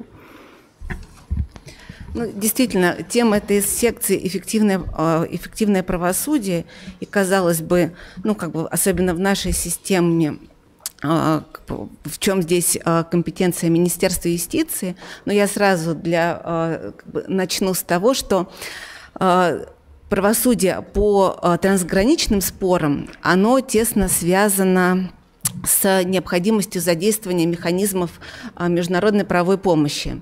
И именно о проблемах в этой сфере я бы хотела проблемами в этой сфере я бы хотела с вами поделиться. Вообще, когда организаторы обратились ко мне с предложением выступить на этой сессии, я сомневалась, потому что никаких серьезных, к сожалению, достижений в сфере цифровизации на этом направлении нет. Но потом я подумала, что не всегда же нужно делиться только результатами, а иногда полезно поделиться и какими-то планами, а во многом и мечтами, потому что мы действительно в департаменте, в Министерстве юстиции серьезно и глобально мечтаем существенно вообще эту сферу изменить, ее существенно улучшить и переработать. И здесь я хотела тоже обратить ваше внимание на такой момент, что вы все это видите, что практически все государства, во многом даже в последний год из-за пандемии существенно продвинулись на пути цифровизации. Но вся эта цифровизация, она затрагивает только внутреннее судопроизводство. А если вопросы касаются судопроизводства по трансграничным спорам, то здесь мы наталкиваемся на устаревшие и архаичные процедуры оказания международной правовой помощи. Здесь я тоже хотела бы сразу оговориться, может быть, для тех, кто, если коллеги, чтобы просто вам было понятно, что вообще в себя включает эта международная правовая помощь. Она охватывает огромное количество действий, то есть в любом случае, то есть если сторона обращается в суд с иском к иностранному ответчику, то для того, чтобы вызвать этого ответчика из иностранной юрисдикции в суд или хотя бы уведомить его об этом судебном разбирательстве, нужно суду, чтобы его уведомить, нужно как раз эти механизмы правовой помощи задействовать. И традиционно считается, что это действительно всегда традиционно основывалось на концепции суверенитета, что поскольку суд может осуществлять правосудие только на своей территории, и для того, чтобы ему выйти за пределы этой территории, ему нужно обратиться с запросом к органам власти того второго государства. И все это обставлялось всегда массой формальностей и эволюционно, хотя хотелось бы сказать, что эволюционно, но на самом деле здесь никакой серьезной эволюции не произошло. То есть традиционно начиналось все с того, что правовая помощь оказывалась в дипломатическом порядке, и, к сожалению, этот порядок во многом он сохранился. То есть для того, чтобы этот запрос направить, нужно задействовать и Министерство юстиции, и Министерство иностранных дел, и одного государства запрашивающего, и потом дальше это все эти все документы поступают в Министерство, опять-таки, иностранных дел запрашиваемого государства, МИД, Минюст, и уже доходит это до суда. Сами можете себе представить, что эта процедура, мало того, что она неэффективная и затратная и с точки зрения денег и ресурсов, которые на это тратятся, но она и затратна по времени. И вот здесь самый важный такой момент, он заключается в том, что у нас сейчас очень модное нынче слово клиентоориентированность, да, клиентоцентричность. Все про это говорят, что интересы человека, они должны становиться в центр вообще функционирования власти. И, на мой взгляд, вот эти механизмы правовой помощи, они как раз тоже хорошее поле для того, чтобы эту клиентоцентричность ее и проявить.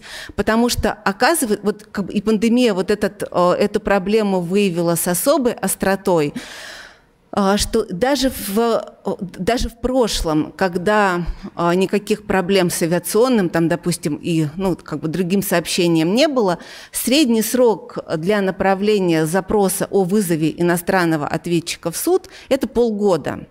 То есть, и то это судьи знают, что это еще такой достаточно оптимистичный срок, что для того, чтобы получить этот ответ.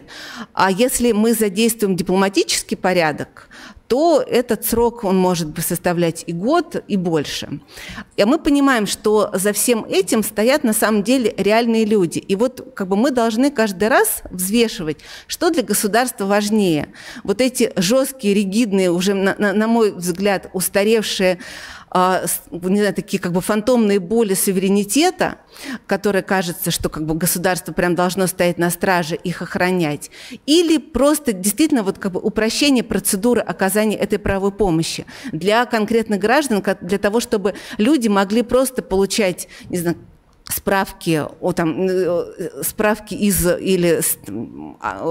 из органов, допустим, ЗАГС иностранного государства действительно в какой-то разумный, быстрый срок. И именно для этого мы сейчас активно думаем над тем, чтобы попробовать сделать такие электронные цифровые платформы для того, чтобы вот эту процедуру оказания правовой помощи ее максимально упростить.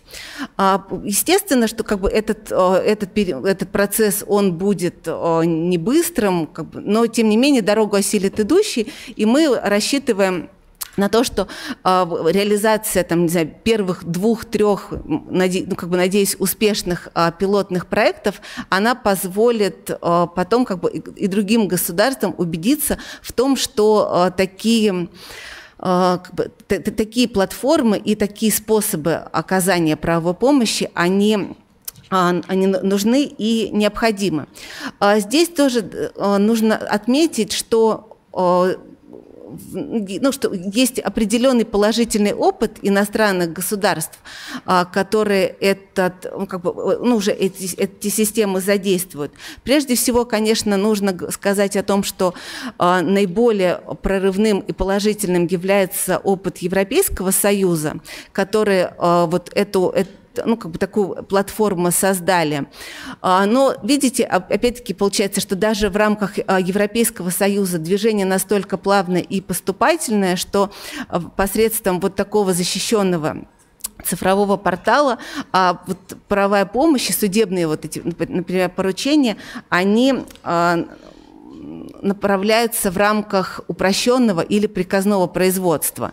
То есть даже в рамках Европейского Союза с их такой уже продвинутой интеграцией и доверием друг к другу все-таки правовой помощи в полном объеме, направление, вернее, этих запросов о правовой помощи в полном объеме по всем категориям дел, к сожалению, не происходит. Но, тем не менее, платформа эта используется для истребования доказательств, опроса свидетелей, что тоже немаловажно, потому что действительно позволяет существенно упростить судопроизводство по таким трансграничным спорам.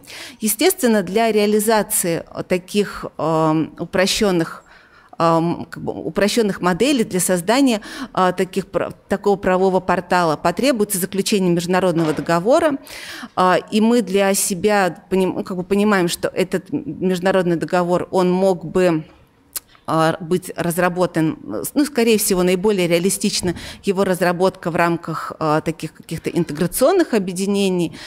Но, тем не менее, поскольку мы сегодня с вами обсуждаем наши совместные планы и совместное развитие с Советом Европы, я бы хотела тоже, может быть, адресовать вопрос уважаемому профессору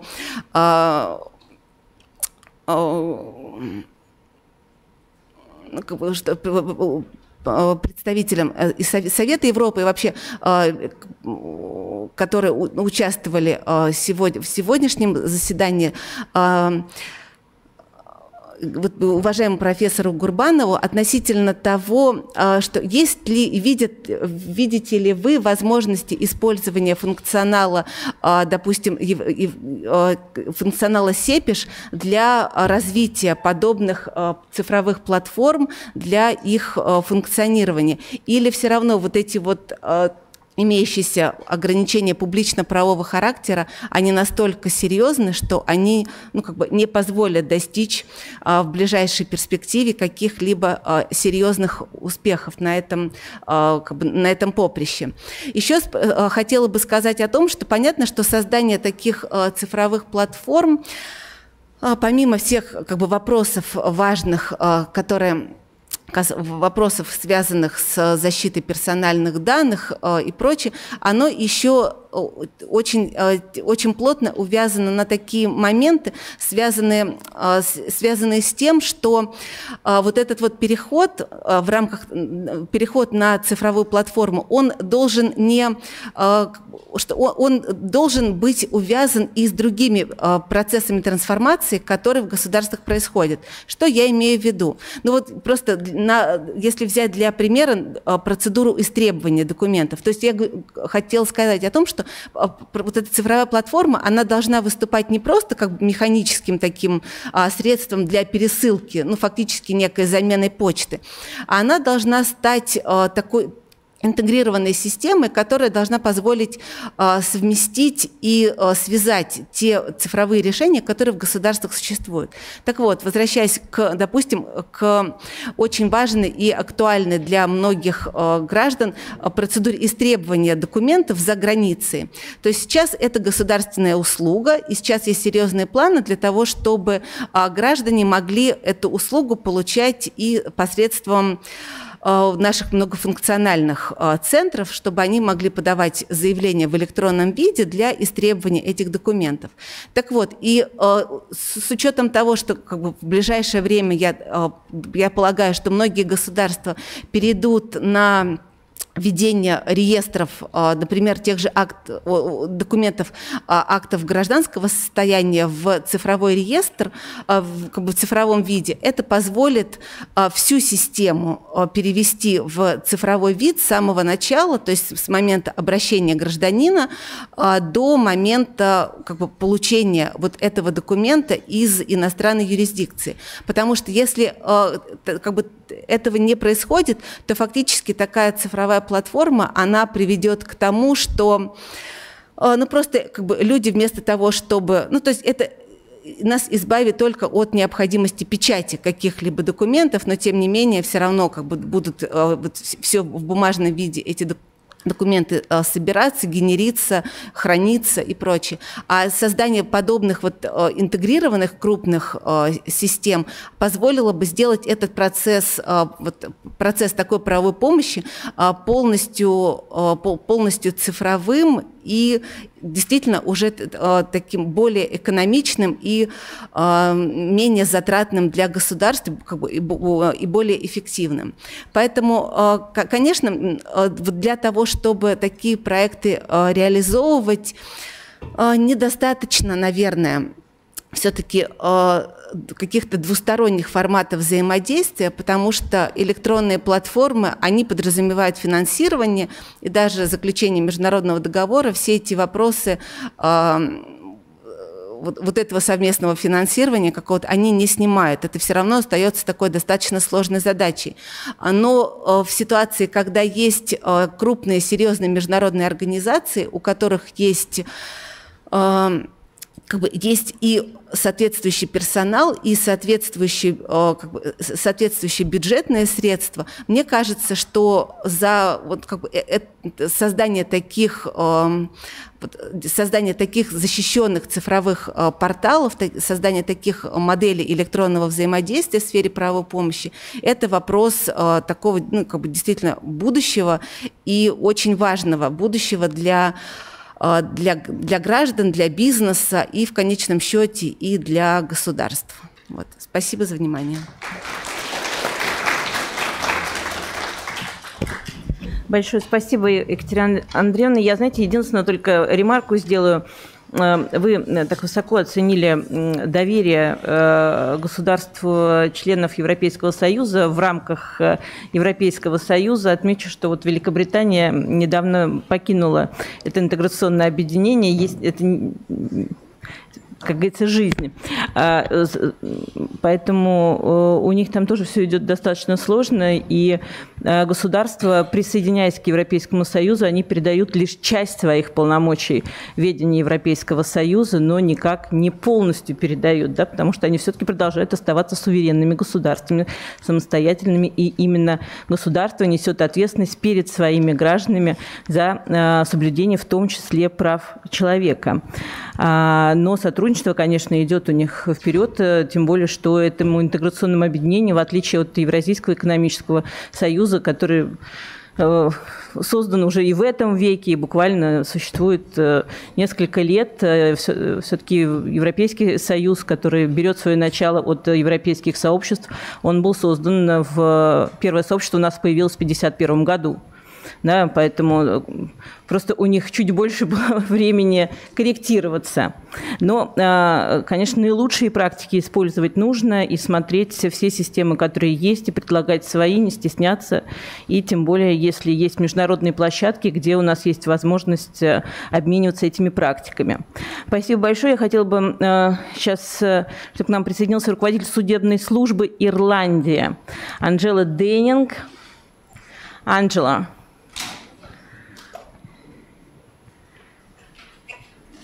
Yes, thank you very much. Can you hear me? Yeah, it's perfect.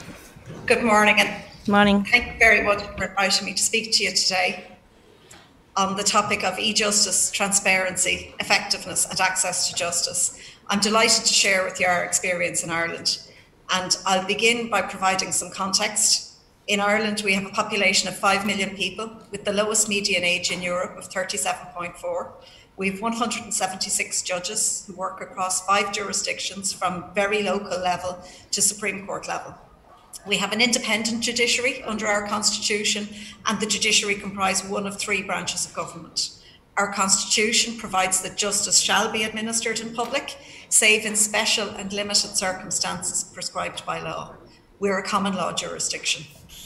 The administration of courts in Ireland is managed by an independent court service established just over 21 years ago. I'm the chief executive. The service was established to solve a number of problems. The system was costly, complex, and subject to delay. Attending court at the time was described as a process conducted by poorly organised and overburdened staff in buildings which are in a ruinous state of disrepair and lack the basic facilities essential to mitigate what even the best of circumstances is a stressful experience. It wasn't good. The functions of the new service sought to address these issues. The organisation was established to manage the courts, provide support services to judges, provide information on the court system to the public, provide, manage and maintain court buildings, and provide facilities for users of the courts. We experienced rapid change in the early years. Some problems, however, are easier to fix than others. If you have access to funding, visible progress can be made quickly by renovating buildings, building a website, or in our case, introducing technology in the form of case management systems in our office. Progress in these areas is very real. Staff, judges, and court users see an improvement, and it's easy to account for funding. Over the years, we made attempts at moving to delivering services using digital means. We improved customer service by putting a web face on the search facility in our civil system, for example. We built some small systems which would allow the user interact online, e-small claims, an insolvency system, and a new system for legal cost adjudication. Each time we took bits of our old analogue system and computerised it. These efforts threw up the same question repeatedly. What do we mean by e-courts? What do we mean by e-justice? Every participant in the justice system has a different perspective. Most are agreed that it includes the application of technology to some of the following processes: issuing a case electronically, serving a case electronically, paying fees electronically, and publishing the decision electronically. From a court administration perspective, I would add scheduling and issuing notifications to that list at a minimum. An external organisational review of the court service published in 2019 criticised us for our poor ICT, reflecting the difficult choices made during the Great Recession when our technology and the team who managed it were underfunded and under-resourced. We designed systems the way we thought people wanted to use them, and because we designed, built, and then tested, it all took an age, and if we got the user requirements wrong, we didn't know until the end. This review prompted the court service to have a long, hard look at itself. We developed a 10-year modernisation programme, which sought to interpret our statutory mandate to reflect the Ireland we now live in, a modern, digital, globally connected country. 92% of the people who now use our courts have access to the internet and have clear expectations from their business and personal lives of the nature and quality of services they should now receive from us. Digital transformation is at the heart of our modernisation programme. It's not an end in itself, it's simply an enabler. We want to reimagine our services because digital is now available, and we now know that we can work in an agile fashion. Our ambition is to create a future court system that is just, user-centred, simplified and timely. We plan to consult more and involve customers more to get a better understanding of their journey before we design our services. And then we had a global pandemic. The pandemic has unexpectedly allowed us to test our 10-year plan, both in terms of the vision and the values underpinning it, and in very practical terms. With the pandemic, we were forced to go back to basics. A functioning court system is an essential cornerstone of any functioning democracy. There is no benefit to having rights if you do not have a mechanism to enforce them. As a society, we are all parties to a social contract, that poor behaviour will be punished through our criminal system so that we can all live in harmony together. Our first decision when faced with the pandemic was that our courts would not close, not for a day. We sought to prioritise cases involving the most vulnerable in society and to ensure the stability of our criminal justice system. We pivoted almost overnight. We dramatically increased video appearances from prisons to keep COVID out of the prison system for as long as possible. Practitioners who were used to consulting with their clients as they moved between the prison van and the courtroom were unhappy at first, but accepted that there was a sound basis for the decision. Leadership, both from my team and from judges, was vital to drive the change through, but also our decision to explain the why and the how to court users. We published notices explaining why we were doing things the way we were. I increased communications with practitioner representative associations dramatically. We worked hard to gain an understanding of our user perspective. As weeks passed by, we realised that delay in courts creates economic uncertainty, and we sought to increase levels of cases going through the system while maintaining safety in our buildings. We knew we needed to do more digitally, but some fundamental questions had to be answered, which have implications for e-justice in the longer term. We needed to balance the right to a fair hearing in a timely fashion with other fair trial rights. We also had to acknowledge the composition of our user base. Remember that lawyers are the profession most resistant to change. Lawyers like certainty, and change is uncertain. As I said earlier, Ireland is a common law jurisdiction. We rely on precedent and inherently believe that what has gone before is better than what's just around the corner. We believe that slow, incremental change is better. And now, because of COVID, myself and the senior judges were proposing radical changes, which would normally follow years and years of consultation, almost overnight. The introduction of remote courts 1 year ago raised more fundamental questions about access to justice. Access to justice is a fundamental right and a key enabler of an equitable and thriving society. The law underpins almost every aspect of our lives, including education, housing, health, and employment. The inability to access legal services and thereafter justice can be both the cause of and a result of poverty. The poor, vulnerable, and socially excluded report more justice problems than other groups. One legal problem leads to another. Unaddressed legal problems reinforce social disadvantage and make you poorer. The barriers to access to justice include complexity, cost, time, geography, and other constraints. Vulnerable people may not even realise that the problem they have is a legal one, or realise that the law can assist them in finding a remedy to their issue. From the outset, myself and the Chief Justice were agreed that whatever technology we used for remote courts needed to be free for users and very, very easy to use, both for our staff, our users, and our judges. Participants couldn't waste valuable time trying to join virtual courtrooms. Courts had to be accessible securely from any device using any browser. We needed high performance video and audio quality so that the user experience would be as good as possible. We considered the digital divide, the 92% of people living in Ireland with internet access. But what about the 8% of people who don't have it? Arrangements were put in place for people who didn't have internet access or who couldn't use technology to come to court offices where staff would help them to use our equipment to access remote courts. We actively sought media support, providing journalists with online access to report on cases and to be the eyes and the ears of the public in our courtrooms during wide-scale lockdowns, which were the longest in Europe. We created and deployed mobile technology courtrooms supporting video link, digital evidence, display, digital audio recording to turn hotels and football stadiums into court venues to support criminal trials before a jury while providing for social distancing. We introduced new secure digital file sharing to support practitioners in sharing court documents through digital means. We increased our technical and operational ICT support as we continue with the programme of expansion of video-enabled courts. Our generation have lived through a great technology experiment. In Ireland, we have just finished an exercise to capture feedback from all participants while it's fresh in people's minds, and to see what bits we keep and what bits we discard for the future. The right to a fair hearing is paramount.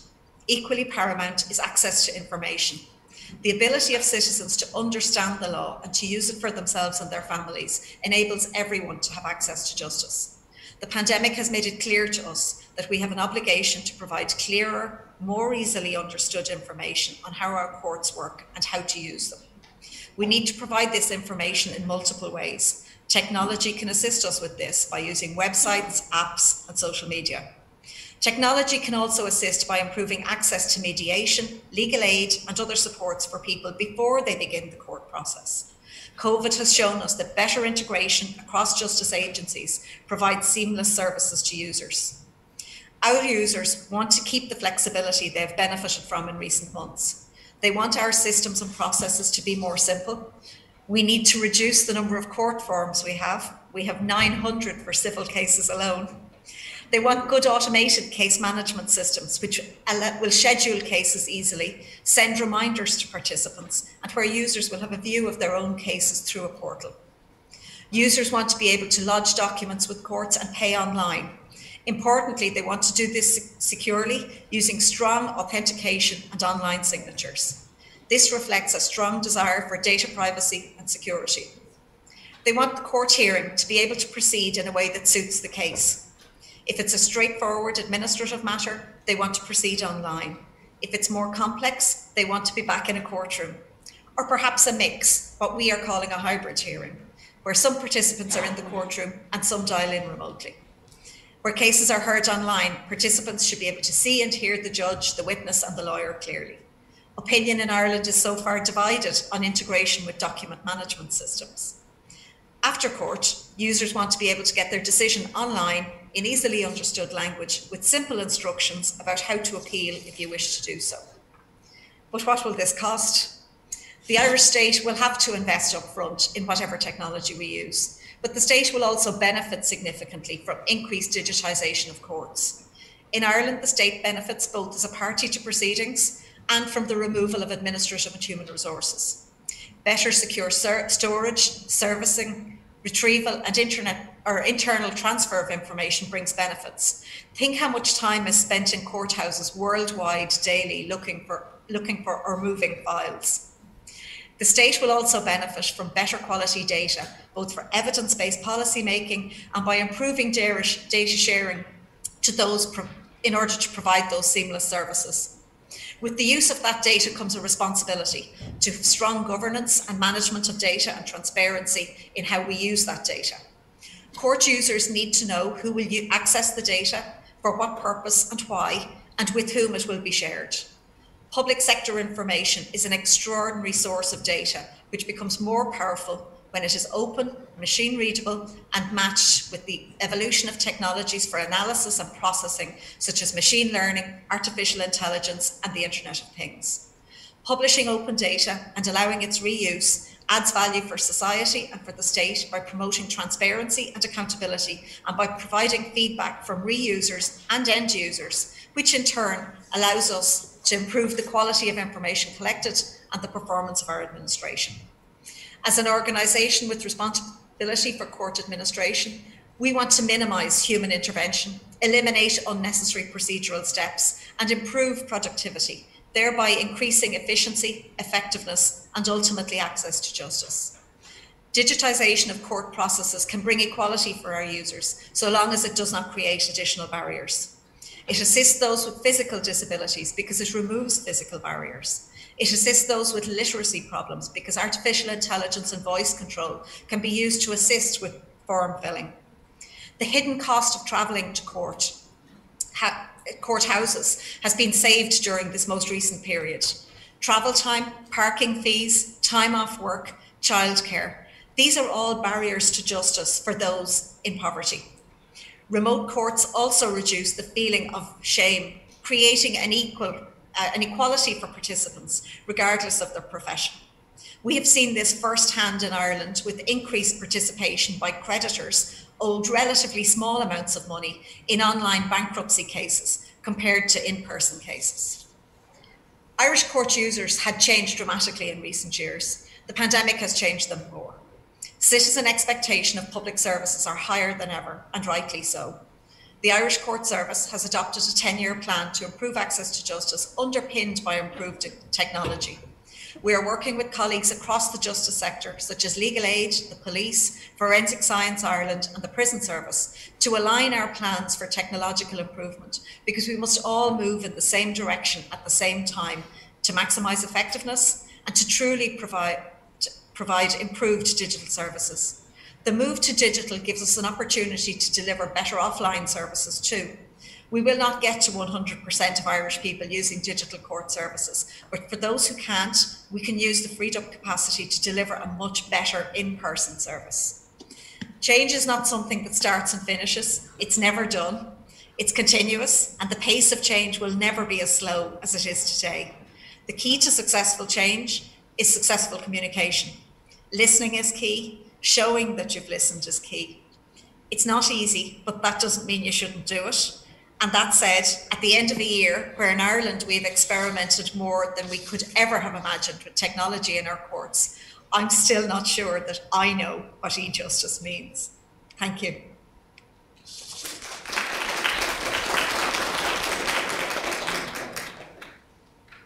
Большое спасибо, госпожа Деннинг. Очень интересный опыт, который есть сегодня у Ирландии.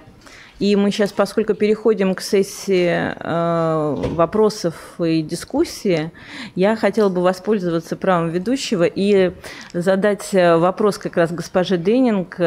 Вы упомянули о том, что в Ирландии были специально арендованные сооружения, да, насколько я знаю, в Дублине было порядка только 12 сооружений, арендовано для того, чтобы проводить судебные заседания, и в том числе одно из помещений – это крупнейший стадион Дублина, который был арендован именно для того, чтобы проводить там уголовные заседания по уголовным делам.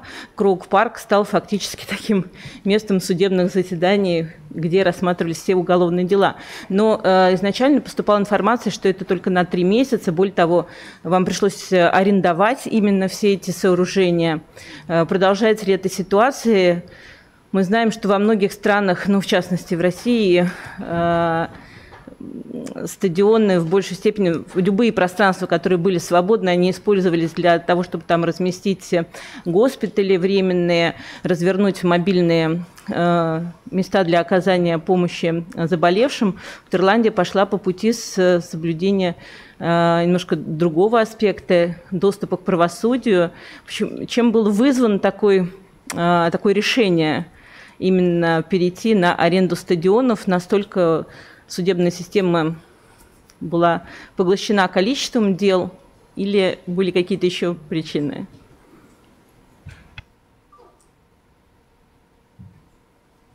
Yes, we could see delay coming into the system, and in criminal cases, particularly our central criminal court, so murder, rape cases, the delay had increased from 12 months to almost 2 years.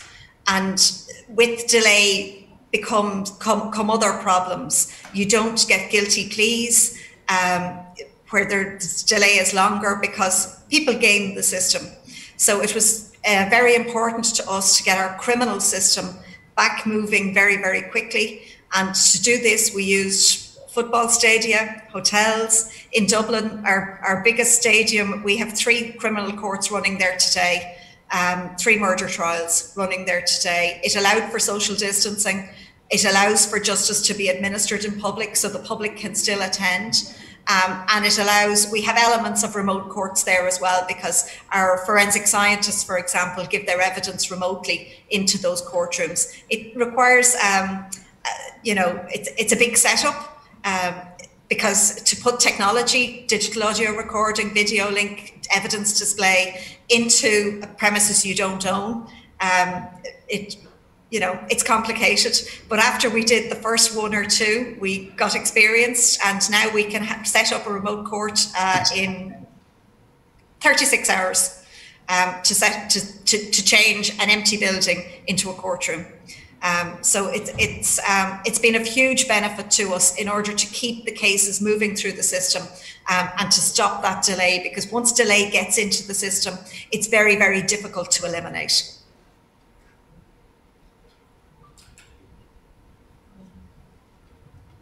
Да, спасибо большое. Действительно, Гельская атлетическая ассоциация, да, которой принадлежит данный стадион, она даже в одном из заявлений заявила, что этот старейший стадион должен быть использован в эпоху пандемии, в сложной ситуации для обеспечения жизнедеятельности общества. Тоже очень интересная позиция. Думаю, что это исключительно интересный опыт для многих государств. Я бы хотела сейчас, чтобы к нам присоединился наш коллега, который, помимо того, что он профессор, доктор юридических наук, очень важно, что он на протяжении длительного времени, 9 лет, он был судьей Европейского суда по правам человека. Как известно, судьи бывшими не бывают. Более того, он был председателем Европейского суда по правам человека. И, покидая пост, он оставил в наследие всем нам монографию замечательную, которую он сегодня и представит. Речь пойдет у нас о книге «Индивидуальные жалобы в системе Европейской конвенции по правам человека». И я хотела бы передать микрофон Линусу Алессандру Сицилианусу, которым мы встречались в Страсбурге. И очень приятно, что сегодня смог присоединиться к нам в онлайн-формате. Надеюсь, в следующий раз увидим вас очно.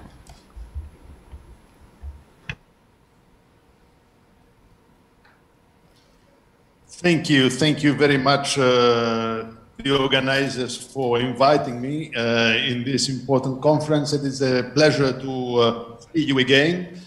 And it is also a pleasure for me to have the opportunity to present this small book that I have written together with Dr. Kostopoulou, who is also intervening in this conference and who is the president of the steering committee on the rights of the child.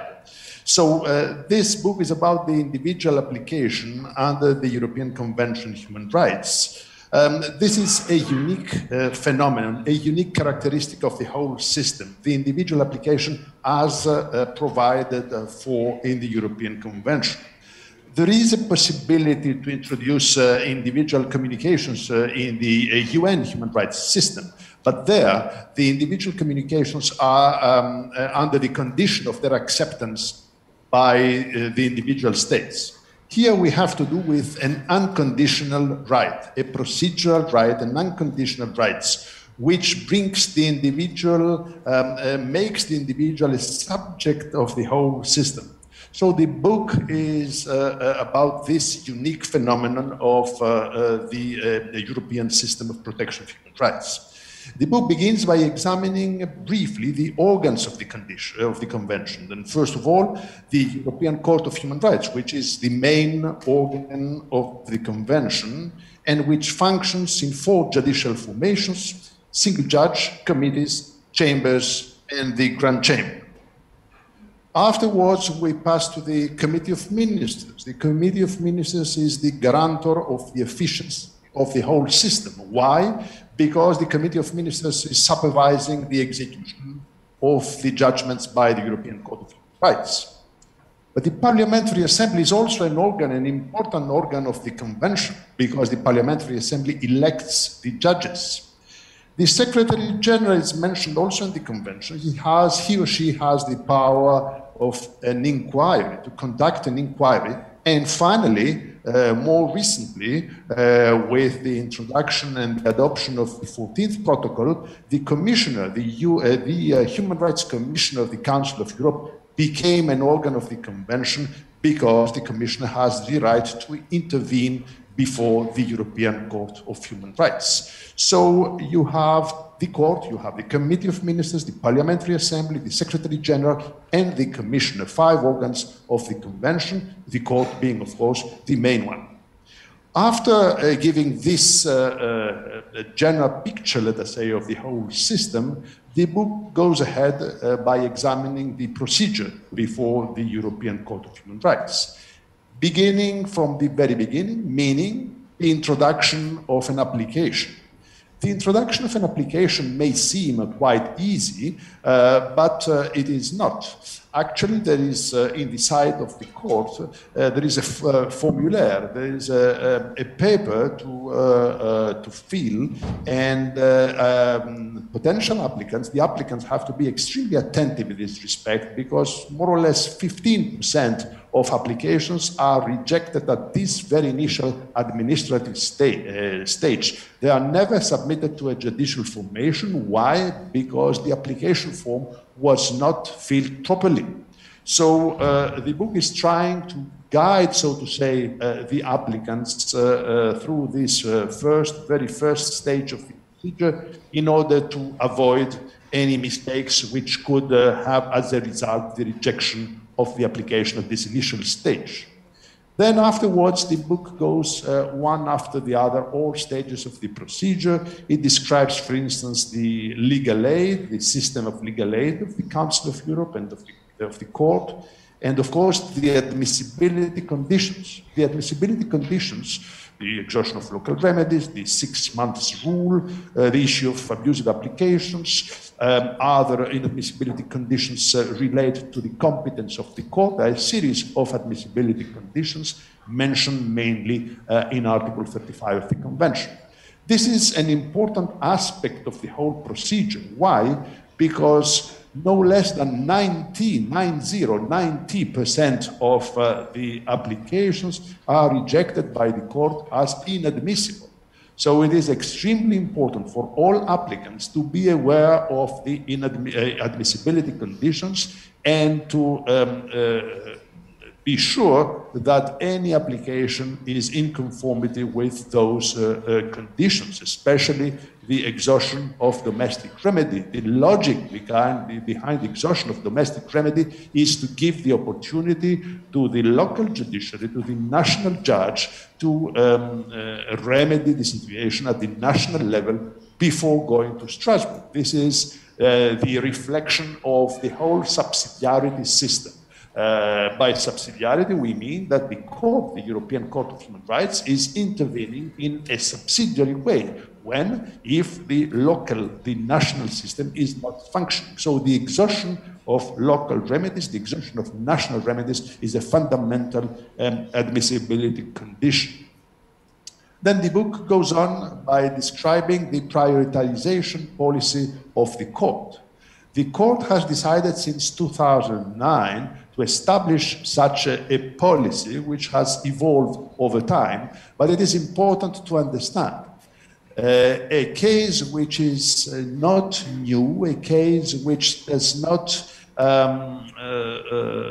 concern any important issue under the convention, a case which is not urgent, will not be dealt with immediately by the court.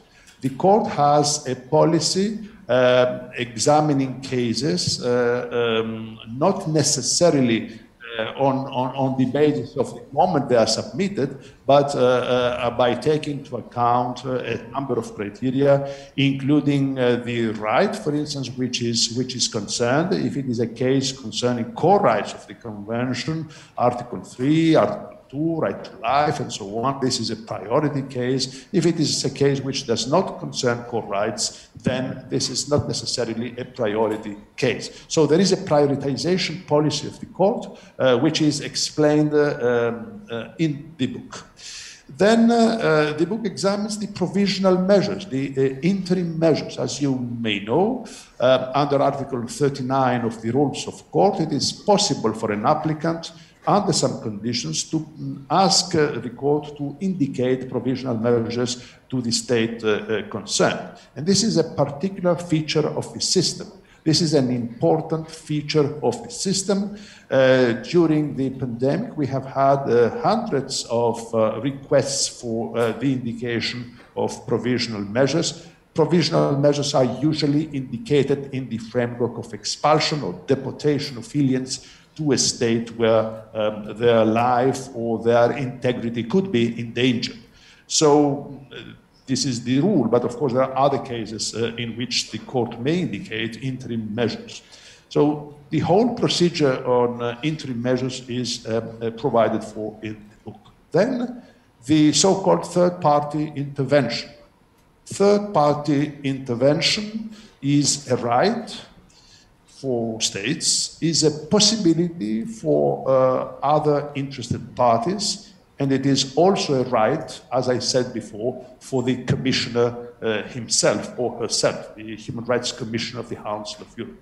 The Human Rights Commissioner has exercised this right quite a few times, especially recently, and with very interesting results. It's extremely important for the Commissioner to exercise effectively this right, and extremely important for the court to learn the position of the Commissioner and to have the benefits of a global view by the Commissioner of the whole situation and the whole framework, both the legal framework and factual framework of the application.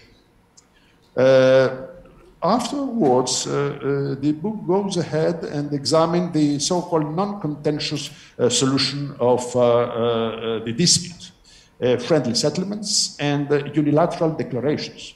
Friendly settlements are provided for in the Convention, but unilateral declaration is an invention of the case law of the court.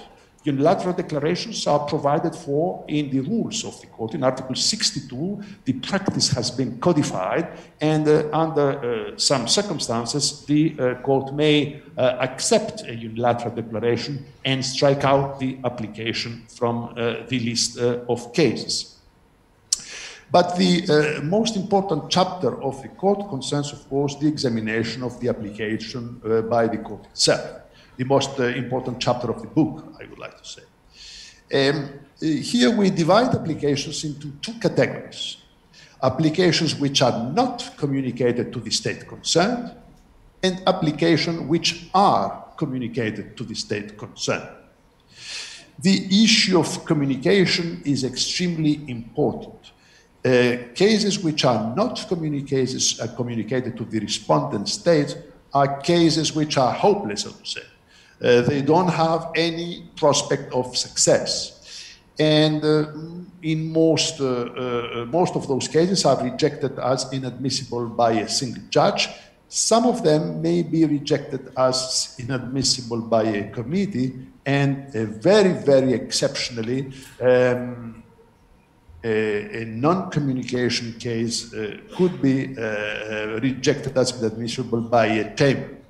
To give you an example of such an exceptional situation, you may recall that some years ago in Greece, there have been a series of economic measures to cope with the economic crisis. And there was a case concerning the reduction by more or less 20% of pensions. And in these very exceptional circumstances for the survival of the Greek economy, the court said that there was a broad discretionary power of the Greek authorities, the political authorities, the government, the legislative power, and the judges to take and approve such measures. So this application has been rejected de plano, meaning without being communicated to the government by a chamber due to the importance of the case. But again, this is an exceptional situation. The second broad category of cases is though the cases which are communicated to the government. They are communicated in most cases by the president of the section concerned. And they are communicated because they are serious cases. They have serious prospects of success. A communicated case is a case which has to be dealt very seriously and very attentively by the court. So the decision to communicate can also be taken by the chamber, but in most cases this decision is taken by the president of the section. Remember, in the year 2018, when I was president of Section 1, I saw the statistics at the end of the year, and I couldn't believe that I have signed myself the communication of 2018 cases only during this year. Of course, those cases can be examined by a committee, something which tends to be the rule nowadays, examination of serious cases, of important cases, of communicated cases by a committee of 3 judges, if such a case is not a novelty for the court. The convention says that when there is well-established case law, then it is possible for the committee of 3, to deal with the case. So this is what is happening nowadays more and more in order to go into the direction of the simplification and the acceleration of the whole procedure. So the rule tends to be that communicated cases, serious cases, important cases are attentively examined by a committee of 3, but the committee has to be unanimous on all points in such a scenario. It has to be unanimous on the description of facts, of the part in law, the admissibility, of course, the merits of the case, and just satisfaction. If one judge is not of the same opinion as his or her colleague, then the case is automatically sent to a chamber. Examination by a chamber is an exceptional situation nowadays. Only a few cases are examined by a chamber. Those cases, especially which present a novelty, those cases which advance or may advance the case law of the court, or are very important for the national legal order. So the book examines and describes the procedure before the chamber, and also the structure and content of the judgments of the court, and especially the judgments of the chamber judgments. And it mentions also the effort of the court to be coherent. And in order to do so, the court has established the directorate of the jurisconsult. The jurisconsult is a very important person in the court. Is number 3 of the whole hierarchy of the secretariat, of the registry of the court, and the jurisconsult has a global view of all the case law of the court, and every Thursday is giving his or her opinions concerning the coherence of the case law as to the drafts which will be considered by a chamber or a committee in the week after. By having this privilege, the Directorate of the Court Judges Council, the court is trying to ensure the coherence of its case law. Another factor ensuring the coherence of the case law is the examination by the Grand Chamber of the court, which is even more exceptional, of course. And there are two ways for a case to arrive before the Grand Chamber: the relinquishment in favor of the Grand Chamber by a chamber, and the referral to the Grand Chamber, which can be decided by a panel of 5 judges. You understand that these are exceptional cases. These reflect only a small percentage of the cases before the court, and this is done when we deal with a very important case having serious implications for the interpretation and the application of the Convention. So this is the most important chapter of the book, but the book would not be complete unless it examined, and it does so, what is coming after the judgment. Because it is not only useful to have a judgment, and a good judgment by the court, the judgment has to be executed. And as I said before, the guarantor of the efficiency of the whole system is the Committee of Ministers. Why? Because the Committee of Ministers is supervising the execution of the judgments of the court on the basis of Article 46, paragraph 2 of the Convention. So this is another unique feature of the system. No other regional or global human rights system has the privilege of a strong political body supporting the system and supervising the execution of the decisions by a court. The decisions are binding, of course, but the decisions have to be executed. And they have to be executed not only by paying the sum of just satisfaction, which may be indicated by the court.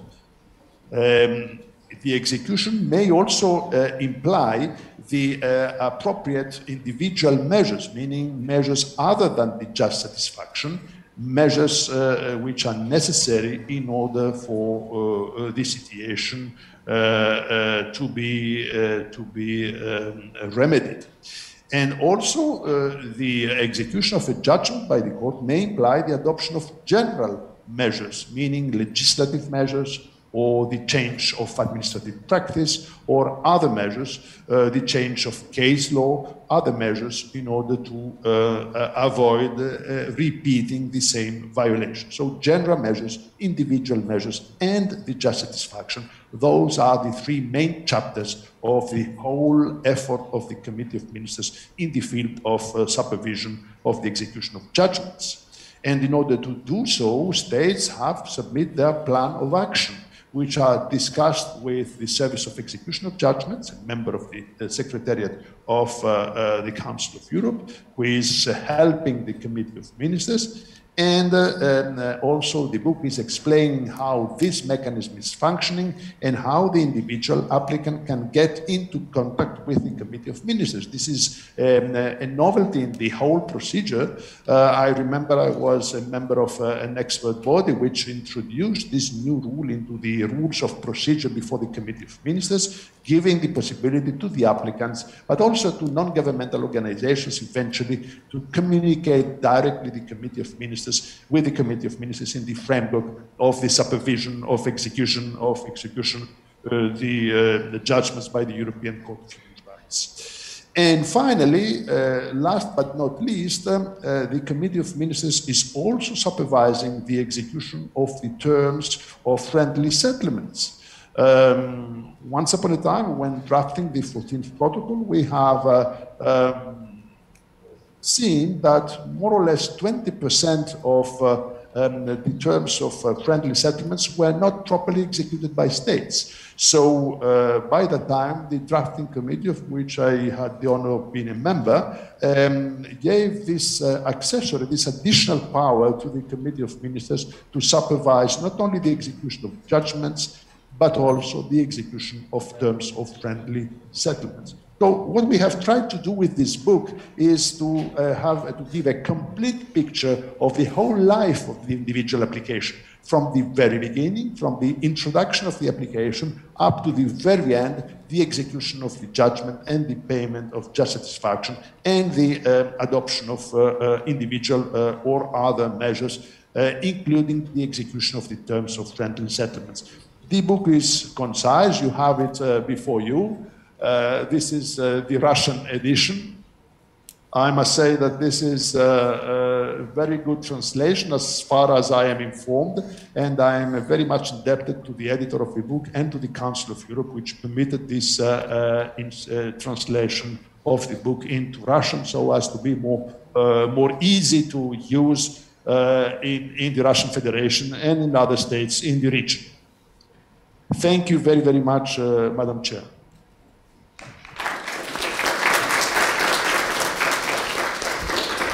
Большое спасибо, господин Сицилианос. Действительно, тот случай, знаете, когда судья прекращает свои полномочия в качестве судьи и уже может выступать в качестве эксперта, юриста, не будучи связанным обязательствами внутри системы. Поэтому я хотела бы заручиться также вашим согласием, пользуясь тем, что у нас очень большая сейчас аудитория здесь, и все заинтересованы в том, что на наших следующих курсах и на наших следующих мероприятиях мы будем иметь эту уникальную возможность снова видеть вас и лично, и встретить вас, и услышать от вас тот опыт, который вы накопили, будучи внутри самой системы. И как раз вот книга, которую сейчас представлял господин Сицилианос, она уникальна тем, что это рассказ изнутри.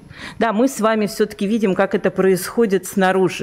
Мы представляем либо себя, либо свою страну, которая так или иначе оказывается под прицелом Европейского суда по правам человека, нашу систему. А вот как это происходит изнутри, иногда, чтобы эффективно защищать свои права, нужно знать, на что обращать внимание. И, как правильно отметил, самое первое, даже с формуляра начиная, почему такое большое количество неприемлемых у нас заявлений поступает, жалоб.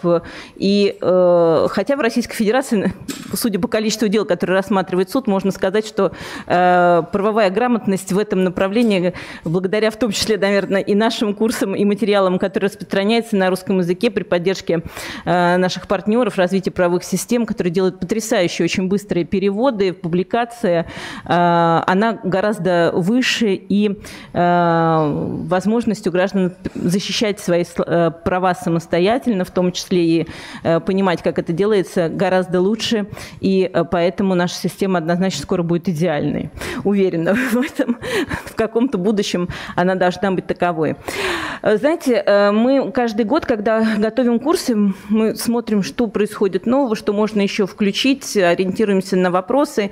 Я могу сказать, что впервые мы пригласили и Европейскую комиссию по эффективности правосудия, включили отдельную сессию по эффективности правосудия. И судя по тому количеству вопросов, которые сейчас падают в директ организаторам и мне, в частности, я могу сказать, что это тема, которая заслуживает вообще отдельного дня. Вместить даже в полдня мы не смогли, и сейчас немножко даже нарушаем график. Поэтому я предлагаю сейчас воспользоваться нашим общим правом и предоставить вам это право 20-минутного отдыха и встретиться на не менее важной теме. Это киберпреступность, эффективность правосудия и киберпреступность. Все это также взаимосвязано. Поэтому я предлагаю в 13:00 встретиться здесь, посмотреть вопросы современных вызовов киберпреступности и вернуться уже после обеда потом.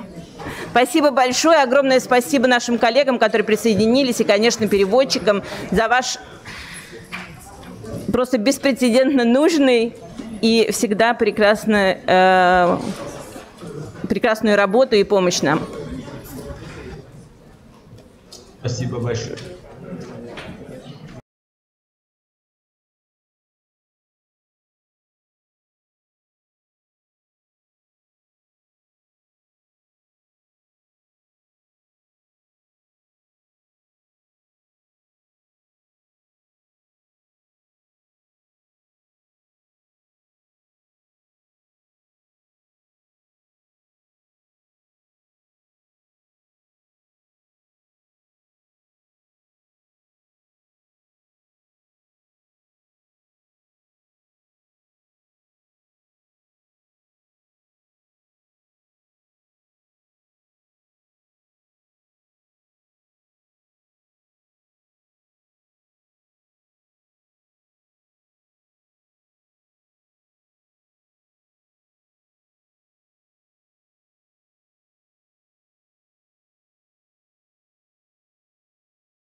Надеюсь, кто были с нами очно и онлайн, оценили. Мы все эвакуировались, всем институтам. Погода замечательная. Система оповещения работает громко. МГИМО, теперь точно все это вы знаете, не только мы. Это особенность и учебного процесса, и технических накладок, которые бывают. И мы продолжаем. Все, кто с нами был онлайн, спасибо, что подождали. Ждать пришлось недолго. Надеюсь, те, кто испугался, что надолго отключился, вернутся. Итак, у нас сейчас очень интересная тема. Это киберпреступность. Пожалуйста, кому необходимо взять наушники, их нужно взять, поскольку представление будет на английском языке. Кому необходим перевод, позаботьтесь о том, чтобы он у вас был. Наши переводчики на месте. Спасибо им огромное. Они у нас самые привычные и оперативные. Покидают последние, приходят первыми. Итак, Мария Андриане Костопулу с нами, насколько мне сказали. Международный консультант по правам детей, эксперт Совета Европы, доктор наук. Госпожа Костопулу, микрофон ваш. И спасибо большое, что подождали нас, пока пройдет техническая часть эвакуации и возвращения в зал.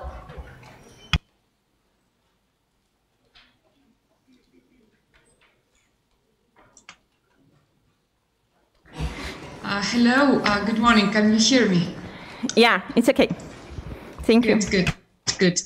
Thank you. First of all, please allow me to say what a pleasure and an honor it is to be here with you and to be able to present to you international and European standards against online sexual exploitation and abuse of children. As we all know, online sexual exploitation has profoundly negative effects and consequences upon children. And the harm caused to children can be not only of psychological, but also of physical nature. We can move to next slide, please. Otherwise, if you would like me to, I could do the share screen on my own. Коллеги, пожалуйста, помогите с переключением слайдов. Отлично, спасибо. Okay, good. So before we go into the three main axes of my intervention, I would like very briefly to show on the screen the main key international and Council of Europe standards that are relevant to online sexual exploitation and abuse, and that aim at creating a framework for the protection of children's consent. So here are the main instruments that Russia has ratified. We can move to the next slide. Another instrument that I would like to mention, excuse me, there is an echo. I hope you can hear me well. I will continue. Is the Committee of Ministers recommendations on guidelines to respect, protect, and fulfill the rights of the child in the digital environment. Although it is a soft law instrument of the Council of Europe, it is particularly important for the protection of children in the digital environment. Among other things, the recommendation of the Committee of Ministers requires states to take a series of measures regarding child sexual abuse material. Of course, policing with respect to abuse materials should be victim focused, and states should continually monitor whether and how these materials are hosted within their jurisdiction. Accordingly to the recommendation, states should require business enterprises to take measures to ensure that their networks or online services are not misused. for example, in relation to the production or access to child sexual abuse material. In addition, states should expedite action to ensure that their law enforcement agencies can connect to Interpol database and other databases such as ICANN. We can move to next slide, please. So the three axes of my intervention will concern, first of all, decriminalization. We will see two key offenses, child pornography and grooming.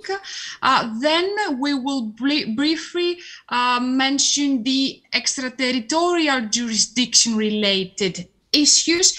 And last but not least, we will look into relevant case law of the European Court of Human Rights. We can move to next slide, please. So the first offense I would like us to see together. Could we please move to next slide?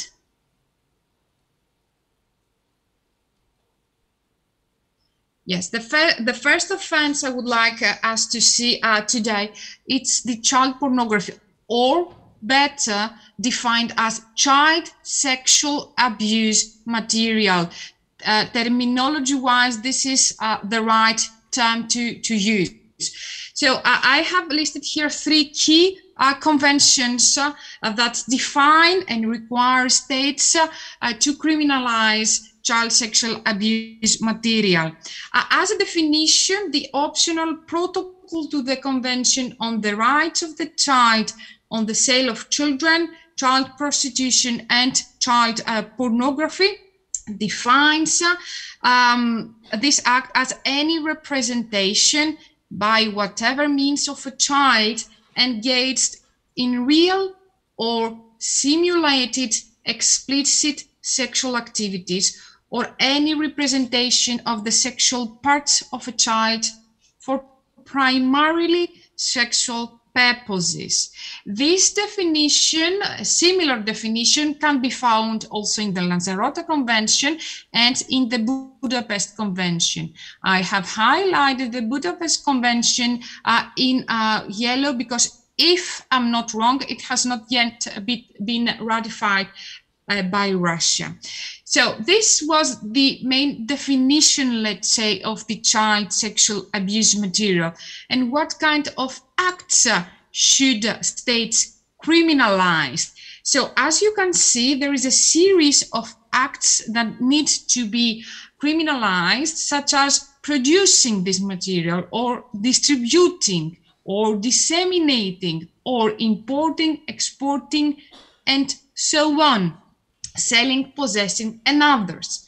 I have highlighted, as you can see in light blue, the Lanzarote Convention. Why? Because the provision, Article 20 of the Lanzarote Convention, has an added value in comparison to the other two instruments. It requires states to criminalize also the act of knowingly obtaining access through the use of ICTs to child pornography. So here, this particular provision catches those who view images, for example, by accessing sites, but who do not download the material. So this is, I think, a more comprehensive definition requirement for the criminalization of child sexual abuse material. And we can move to next slide, please. So three main points I would like to raise regarding this particular issue based on a mapping exercise that we have done at the level of the Council of Europe. First of all, it is important that the criminalization of child pornography is made as a distinct offense. It should be a distinct offense.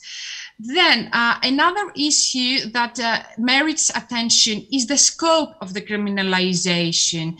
As you have seen, the International and Council of Europe instruments requires the criminalization of a series of acts related to child sexual abuse material. So all this should be constitutive elements of criminalization of the provision that criminalize this offense. And last but not least, what is important is not to forget the definition of child that should encompass all children and should not left behind out of the scope of the criminalization children on the basis of their age. And we can move to next slide, please. The second offense that I would like to look with you very briefly is the known as grooming, the solicitation of a child for sexual purposes. Here, one provision which is particularly relevant is Article 23 of the Lanzarote Convention, which sets out that any intentional proposal through ICTs, information technology and communication technology, of an adult to meet a child who has not reached the age of sexual consent for the purpose of sexual exploitation and abuse, where this proposal has been followed by material acts to lead to the meeting, this act should be criminalized by states. Let's see the next slide to see the constitutive elements of this offense. So first of all, what we need is the solicitation of a children. Solicitation through ICTs. For example, here I have put the sexual chatting with a child. A second element is the purpose of committing sexual activities or producing child pornography. The third element is the intentional proposal to meet for these purposes. And last but not least, the constitutive element is also the subsequent material acts that would lead to such a meeting. Let's see the next slide. So as you understand, this provision does not require that the perpetrator, the intended perpetrator, has met with the child. It does not require either that a physical contact is committed. It is sufficient that there are concrete steps that have been taken by the adult so as to make happen the meeting. For example, he or she arrived at the meeting place. Let's see the next slide. The question here is whether this definition and the constitutive elements that you have seen are sufficient, whether it encompasses and it takes into consideration the rapid evolution of technology. Maybe no. As we all know, taking into account the rapid evolution of ICTs and also the new forms of online criminality, it can be seen as worrying that a concrete physical meeting or even material acts that would lead to such a meeting are required as constitutive elements of the offense. This is why the Lanzarote Convention, the Lanzarote Committee has issued in 2015 an opinion where it encourages states to consider to extend the criminalization also to cases where when the sexual abuse is not the result of a meeting in person, but where the sexual abuse has been committed online. So through the opinion issued by the committee intends to encourage states to enlarge the definition, the provisions which criminalize the offense of grooming so as to encompass cases where the abuse has taken place online. So let's move to the next slide, which deals with issues related to jurisdiction, a very important dimension given that we are dealing now with online child sexual exploitation and abuse. A provision which is very relevant is Article 25 of the Lanzarote Convention. This article stipulates, first of all, that a state shall establish its jurisdiction over the offences referred thereto when the offence is committed by one of its nationals. So why is this provision important? Because it eliminates a rule that we usually find in national legislation, and this is the usual rule of dual criminality, where acts usually must be criminal offenses also in the place where they have been performed, so as for another state to criminalize and prosecute them. So this provision aims at combating the phenomenon of sex tourism, whereby persons are able to go abroad to commit acts which are classified as criminal offenses in their country of nationality, but not necessarily in the country where they were committed. Another important ground to establish jurisdiction over offenses committed abroad is the ground of the nationality of the victim. Here, the Lanzarote Convention requires states to criminalize the offense if it is committed against a state national or even a state habitual resident. Here we may have, for example, an offense committed online. The offender can be in one country, for example, watching the live streaming of a child who has been abused in another country. So it is important that states establish this criminal jurisdiction so as not to enable the impunity of offenders. So that was the jurisdiction in a nutshell, and we can quickly pass on the next slides where we deal with the relevant case law of the European Court of Human Rights. In a nutshell, I could say that mainly, but not exclusively, there is case law that concerns the positive obligations of states, positive obligations to prevent, to criminalize and prosecute, and also to protect victims. But also there are procedural safeguards, requirements to protect victims throughout criminal proceedings. Let's see some examples of the case law, and we can move to the next slide, please.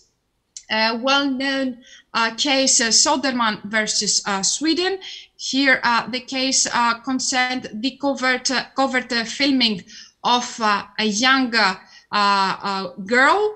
Here, the court said that states do have the positive obligation to protect the child and to provide for a criminal or a civil remedy. The problem, the shortcoming here in this case was that the Swedish legal system at that time did not prohibit filming without someone's consent. So this violated the personal integrity of the young girl. Let's see the next slide and the next case. It's KU versus Finland.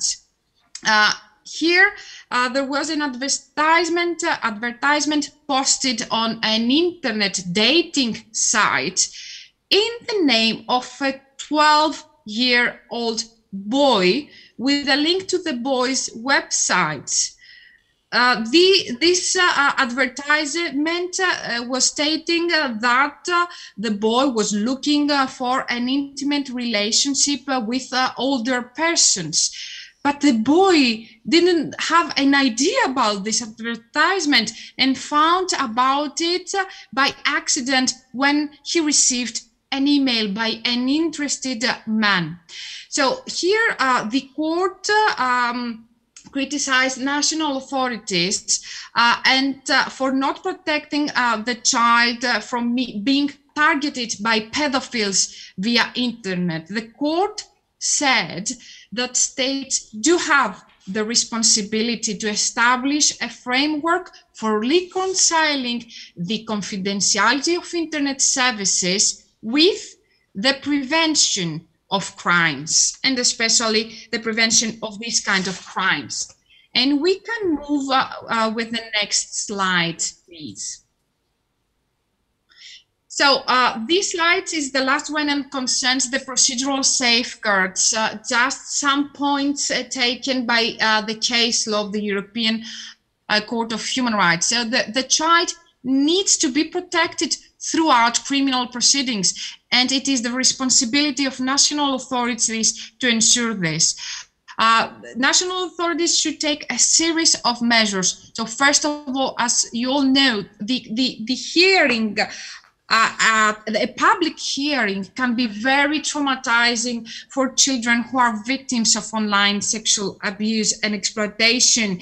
So the conduct of hearings should be able to take place without the presence of public, otherwise, in other words, in camera. This is provided under Article 6 of the European Convention, and there is abundant case law of the court in this respect. In addition, the court has said that the confrontation with the accused may create an extremely intimidating environment for the child. This was also a very recent case here, NC versus against Turkey, where the court repeated this. According to the case law of the court, the state national authorities have the obligation to protect the child victim of sexual exploitation and abuse from the defendants in criminal proceedings. And here, at this point, we receive very often a question of whether all these protective measures for the victim would jeopardize in any way the rights of the accused to a fair trial. The answer is no, they do not jeopardize. First of all, the court has said in numerous cases that there is no absolute right of the accused to be able to put direct questions to the child.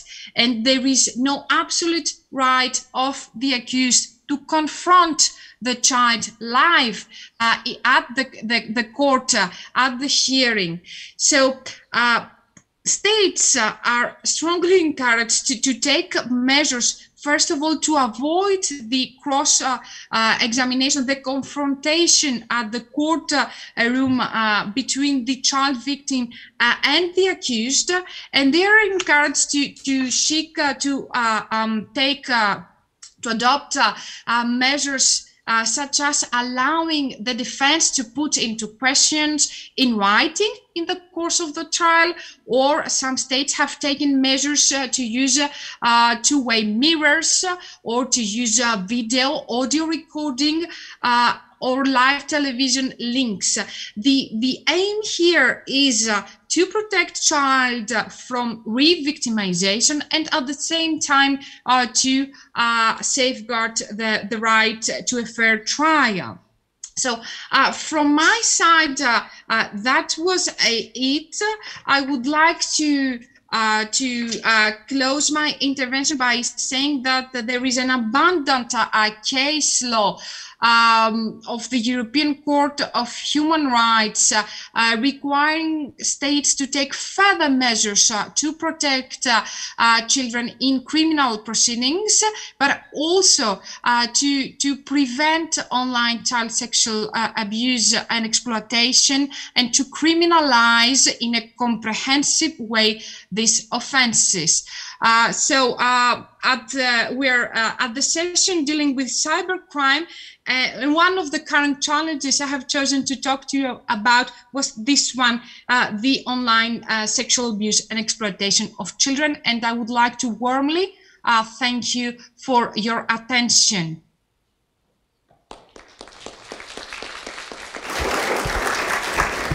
Огромное спасибо, госпожа Костопулу. Действительно, вы затронули тему, которая касается нас не только как профессионалов, но, мне кажется, в первую очередь как родителей. Особенно остро этот вопрос стал также во время пандемии, поскольку практически вся жизнь перешла в онлайн, и даже те дети, которые не были привлечены или вовлечены в интернет-жизнь, в социальные сети, вынужденно перешли в социальные и интернет-системы общения, появились онлайн-классы, даже появилась новая форма такого киберпреступности в отношении детей. Это зум-бомбинг, когда подключались к онлайн-классам преступники и использовали, соответственно, груминг, сексуальный шантаж в отношении детей. Конечно, точно так же, как и переход в интернет-общение между государственными органами и между судами, переписка коммерческого характера, все это повлекло дополнительные изощрения со стороны киберпреступников для того, чтобы попытаться эту информацию получить и в дальнейшем использовать также против лиц. Конечно, и не только дети, но и пожилые люди подвергаются таким атакам со стороны киберпреступников. У пожилых людей нет такого опыта общения со всеми социальными сетями, но при этом им пересылаются вредоносные вирусы, и все это наносит огромный ущерб, самое главное, жизни и здоровью человека, потому что, и угроза жизни, да, это безусловно, несмотря на то, что дети у нас находились на изоляции, но никто еще не отменял в этой жизни, к сожалению, и психическое состояние подавленное в связи с изоляцией, которое было у многих, и то, что преступники таким образом пытаются давить на наших детей и учить их нехорошему, как раньше у нас говорили, это является огромной угрозой. Спасибо большое, очень важная тема, мне кажется, и особенно она всегда была на повестке дня, да, и на детей всегда обращали внимание, но когда мы вынуждены оказались, когда невозможно у ребенка отобрать телефон, невозможно отобрать компьютер, наоборот, ты его заставляешь садиться за компьютер, чтобы он присоединился к урокам, чтобы уроки делал тоже в интернете. Все, что есть, книги, все у нас было через интернет, и это подключение, оно привело к появлению новых изощренных схем, и это, конечно, вызывает огромное опасение, но и это и ставит на повестку дня вопрос перед всеми организациями. Я знаю, что огромная работа ведется и в Совете Европы сейчас, и на других международных площадках, на площадке управления ООН по наркотикам и преступности. Все очень внимательно сейчас работают по данному треку, по данной повестке. С нами сегодня как раз представитель Совета Европы, руководитель отдела по борьбе с киберпреступностью Совета Европы Александр Зегер. Александр, я надеюсь, вы нас слышите. Наш маленький экстренный перерыв не повлиял на то, что вы не с нами. Спасибо большое, что дождались. Микрофон ваш.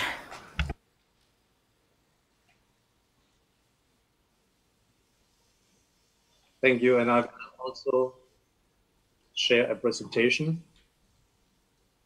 It's about explaining in broad terms the approach of the Council of Europe, but just before I do that, it's a great pleasure to work with you, to be here today. I had for more than 10 years been cooperating with the Russian Federation quite a lot on anti-money laundering issues, on anti-corruption issues, but somehow on cybercrime it was a bit slower. To say that. So why is the Council of Europe dealing with cybercrime matters? I think that's a legitimate question, and we are dealing with cybercrime at the Council of Europe because whether it's the theft of private data, online child sexual abuse, as just explained, different forms of cyber violence, fraud, attacks against critical information infrastructure, ransomware, election interference, and the many forms of COVID-19 related cybercrime. All of these are threats to the core values of the Council of Europe, namely threats to the human rights, democracy, and the rule of law. So this is the rationale of why we at the Council of Europe are dealing with cybercrime matters. And the approach that we are pursuing, that we have been pursuing for over 20 years, you can think about it as a triangle, where on the one hand, we have the common standards, and it's in particular the Budapest Convention on Cybercrime. Then we have a follow-up mechanism, namely the Cybercrime Convention Committee, representing the parties to that convention. And the third element of this triangle is we have a capacity building program. We have the Cybercrime Program Office here in Bucharest, and actually right now I'm in Bucharest, from where we have about 35 people. We have a budget of about 40 million euros to support countries all over the world in the strengthening of their legislation, in the training of judges, of prosecutors, of law enforcement, in improving interagency cooperation, developing standard operating procedures for handling of electronic evidence, public, private, or international cooperation. So we do every year about 200, 300 activities from Bucharest, but we work all over the world, from Asia, the Pacific, Africa, Latin America, and of course Europe. The Budapest Convention was opened in Budapest, Hungary, 20 years ago. In November this year, we will have 20th anniversary. And it requires parties to do three things, namely to criminalize offenses against and by means of computer systems. Secondly, very important, or even more important, to provide for procedural powers to investigate cybercrime and collect electronic evidence in relation to any crime. Now, nobody has been able to give me a type of crime where, at least theoretically, but in many cases, there is evidence on a computer system. You have a murder case, you have a rape case where location data may be evidence proving that the person was a certain place, that the murder was committed or the rape was committed, for example, or kidnapping, a ransom email that is sent. Again, electronic evidence, but not cybercrime. So important, the procedural powers of the Convention on Cybercrime relate to any offense involving evidence on a computer system. And the same applies to the international cooperation provisions of the Convention, international cooperation on cybercrime, but also any other offense where evidence is needed. Evidence on a computer system is needed. The Budapest Convention is complemented by guidance notes. So one of the very first guidance notes showed that this smartphone is actually a computer system in the meaning of the Budapest Convention. Smartphones like that didn't exist in 2001. Guidance note number 1 says, yes, these are computer systems in the sense of the Budapest Convention. There are about 10 guidance notes so far, which show how current phenomena, including botnets, distributed denial of service attacks, and so on, how the Budapest Convention can be used to criminalize current phenomena or to apply it also to current investigative procedures that we did. There was a first protocol in 2003 on xenophobia and racism committed via computer systems. And right now, there's also negotiations going on a second additional protocol on enhanced cooperation and disclosure of electronic evidence. I will come back to that in a minute. We have now 66 parties and 11 states that have signed it or been invited to accede. And as the previous speaker said, unfortunately, the Russian Federation is not yet among them. In terms of the reach of this convention, you see many dark blue dots in Europe, but not only there. These dark blue spots means these are parties to the Budapest Convention. The violet, lilac dots, these are countries that have been invited to accede. Among the parties, you have European countries, but you have also Canada, United States, Panama, Costa Rica, Argentina, Peru, but also Australia, Sri Lanka, the Philippines, Japan, or even Tonga in the South Pacific. So these are parties, but in addition to the 77 states that are parties or have signed it or been invited to accede, at least double that number have used the Budapest Convention as a guideline. So we currently count about 110 states that have domestic substantive criminal law in place in line with the Budapest Convention. We keep following this, and at any time we are supporting countries anywhere in the world in the strengthening of their legislation. We're happy that a few weeks ago, Fiji, the Parliament of Fiji, also adopted cybercrime legislation following our advice. Now, Budapest Convention is very much alive and kicking, very much relevant, used as a guideline all over the world. But why do we then need a new protocol to this convention? It has to do with the scale and the quantity of cybercrime, the billions of devices that are being used, the large number of victims and of users. This is one reason. And of course, this is accompanied then by a tremendous increase in cybercrime. But then there are also very particular problems, namely that the evidence that you need in a criminal investigation may be split, maybe fragmented all over the place. You may have the offender in one country, the victim in a second country, the computer used to commit the offense in a third country, and the evidence may be in a fourth or fifth or even sixth country. So how do you get this evidence? Where is the crime? Who has jurisdiction? And what legal regime applies to obtain the evidence?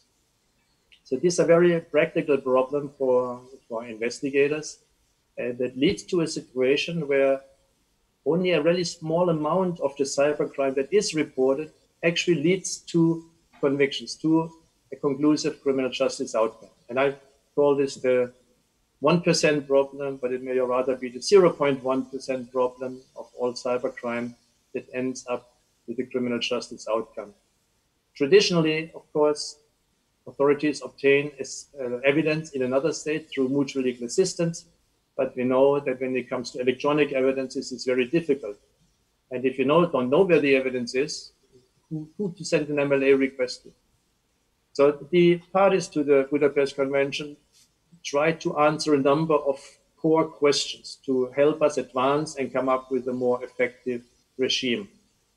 How to obtain subscriber information efficiently. Subscriber information meaning who is the owner of an email account, of a social media account, who has used a certain internet protocol address from where a crime was committed.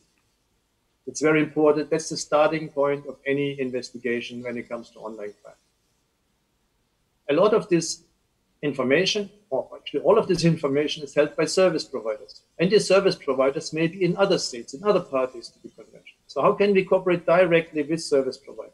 And in fact, United States service providers, Google, Facebook, Microsoft, and others, every year receive hundreds of thousands of requests directly from law enforcement abroad, including from the Russian Federation, for that matter. But this is on a very vague, weak legal basis. And in many cases, courts say we cannot accept this evidence because you didn't have the lawful power to obtain this evidence, and so on. So how can we create a clear legal basis for direct cooperation with a service provider in another party to obtain subscriber information? And then there are some particular problems, namely, and I will not go into the details here, about domain name registration information, or who is data, as it was called. How can we obtain it from registrars now that this information is not public anymore? And then you have another situation, namely emergency situations. You have an ongoing attack, threats to life of individuals. You need to know, are there other people involved in this terrorist attack, for example? Are these people planning additional attacks? You may need to get content within hours. How can you do that? How can you obtain data, store data in an emergency situation? And of course, we still have to make mutual legal assistance more efficient, but how can we do that? And if we go for emergency procedures, if we go for direct cooperation with the service provider or with the registrar in another party, how can we still make sure that rule of law and data protection requirements are met? So these were the core questions that we tried to address in this protocol, and we are almost there. We published a few weeks ago a draft of this second additional protocol, where the important chapter is chapter 2, the measures for enhanced cooperation, where we have in it procedures for direct cooperation with service providers and other entities, meaning registrars, registries in other parties. We have also more effective procedures for public-to-public cooperation. Yeah. The law enforcement, the criminal justice authorities of one state cooperate with another party, with the authorities of another party, but not necessarily through mutual legal assistance, but, for example, through the 24/7 network of contact points. And then we have a procedure of emergency mutual assistance, which is another type of cooperation here. And then we want to make tools that exist already in other treaties, including Council of Europe treaties, like video conferencing, like joint investigation teams, also available to all the parties to the Budapest Convention. Not all of them are member states of the Council of Europe. In fact, there are right now 21 parties to the Budapest Convention that are not member states of the Council of Europe, and more are coming. And we make also these tools available to them. And very important now is also chapter 3, where we will have a very detailed data protection article, which means this article is to ensure that the data, personal data transferred under this protocol is protected in the receiving party. The data protection rights and safeguards are applicable also if data is transferred under this protocol, including if it's transferred from a private sector entity, service provider, to law enforcement abroad. So this is in short what we are currently working on, and I will have to leave this meeting very soon because we have to continue the negotiation of this protocol in 20 minutes from now. We hope that by November this year, this protocol will then be ready for adoption. The benefits will be of an operational, there's an operational value, namely a basis for direct cooperation with service providers, but also for the registrar, for his information, effective means to obtain subscriber and traffic data, emergency cooperation, and mutual assistance tools, plus the safeguards, data protection safeguards. There is a policy value in this, namely that the Convention on Cybercrime will remain relevant and effective. It will demonstrate that efficient cooperation with rule of law and data protection safeguards is possible. And we also wanted to have the Budapest Convention stand for a respect for a free internet with limited restrictions in case of criminal misuse. So the Budapest Convention is not about national security, it's not about mass surveillance, it's not about controlling information, it's about specific criminal investigations where specified data is needed. I would like in this, I think it's my last slide, almost last slide, to just point at some risks when it comes to measures against cybercrime. One way, of course, is to have specific and limited measures against cybercrime. That's what we're trying to achieve under the Budapest Convention, including under this new protocol. But it's another issue if the strategy is aimed at controlling information in cyberspace. That may have great risks to a free internet, to the freedom of expression, and to the freedom of people to access and share information. In many countries, laws on cybercrime are increasingly used to prosecute free speech. It's a problem. Laws on cybercrime are used to prosecute journalists. It's a big problem, an increasing problem. And the issue, of course, how to ensure data protection and procedural rights in a cross-border context. Very important, but here I think we found some solution also in this protocol. And then we have to keep in mind that everything concerning cyber affects core interests of states, national security, economic interests, any interests of states, of the private sector, of individuals. And of course, it's no secret that the current international context is a very difficult one. And in this context, it's difficult to reach agreement, to find common ground on new measures. The risk is that one of greater international polarization. Therefore, it's very important that any future initiative on cybercrime will have to be based on consensus to permit more cooperation and avoid further polarization, meets human rights and rule of law requirements to maintain a free and open internet, meets the need of criminal justice practitioners and not necessarily of diplomats, and be consistent with existing standards. In this context, the Budapest Convention is in place and functioning. And with that, I return the floor to the chair of this session. Thank you. Большое спасибо. Действительно, все, что касается касается каждого из нас и абсолютно во всех сферах жизни. Независимо от того, в каком секторе ты работаешь или что происходит в нашей жизни. Коллеги, мы с вами с таким физкульт-приветом немножко завершили сессию по киберпреступности. Если у вас вопросы к выступающим, если есть, то необходимо...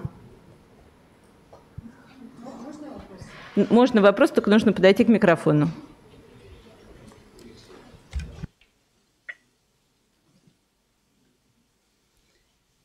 Добрый день, коллеги. Грунюшкина Софья Александровна, эксперт как раз по расследованию компьютерных преступлений. Александр, огромное вам спасибо за прекрасный доклад. Все те проблемы, которые у вас возникают также и у нас. Россия, к сожалению, вы правы, конвенцию не подписала, потому что там есть пункт 32б, который напрямую мешает суверенитету нашей страны. Это мнение Бориса Николаевича Мирошникова. Это генерал, раньше он руководил БСТМ. Вот. Ну и, собственно говоря, мы так ее и не подписали. Действительно, необходимость вот в таком сотрудничестве имеется. Мы готовы как экспертное сообщество с вами сотрудничать, общественные организации, да, по расследованию компьютерных преступлений. Особый интерес представляют как раз-таки американские компании, да, как вы правильно выразились, это Microsoft, Facebook, Google. Действительно, они очень тяжело идут на выдачу информации. Там же еще в американском праве есть такое требование, что даже при наличии запроса, нашего российского запроса, требуется обязательно судебное решение американского суда. Вот. И каждый раз по таким делам у нас возникало огромное количество проблем.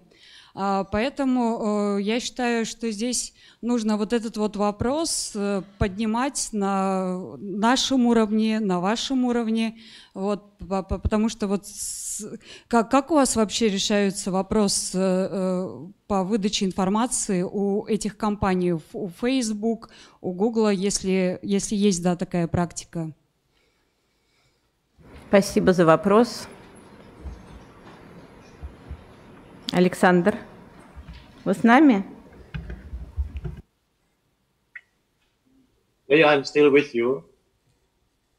I have been discussing. You have an echo now. Just a second. We have been discussing the question of Article 32 for 17 years. I think I had a first discussion in 2004 with the Russian authorities. And to be honest, I still don't understand what the problem is after 17 years. I'm really sorry. I'm not sure it is a real problem. Maybe somebody wrote it at some point in the file that there is a problem. And if I ask today people what is the issue, nobody can give me a real answer. We have a guidance note in Article 32 that sufficiently explain what the issues are. And anyway, it's a pity. Russia should be in the driver's seat here, and instead Russia is now the only country, only member state of the Council that is not yet a party.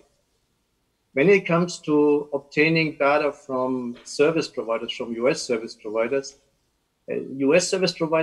cooperate quite well with foreign law enforcement, in particular parties to the Budapest Convention, because there they get some reassurance that rule of law is in place.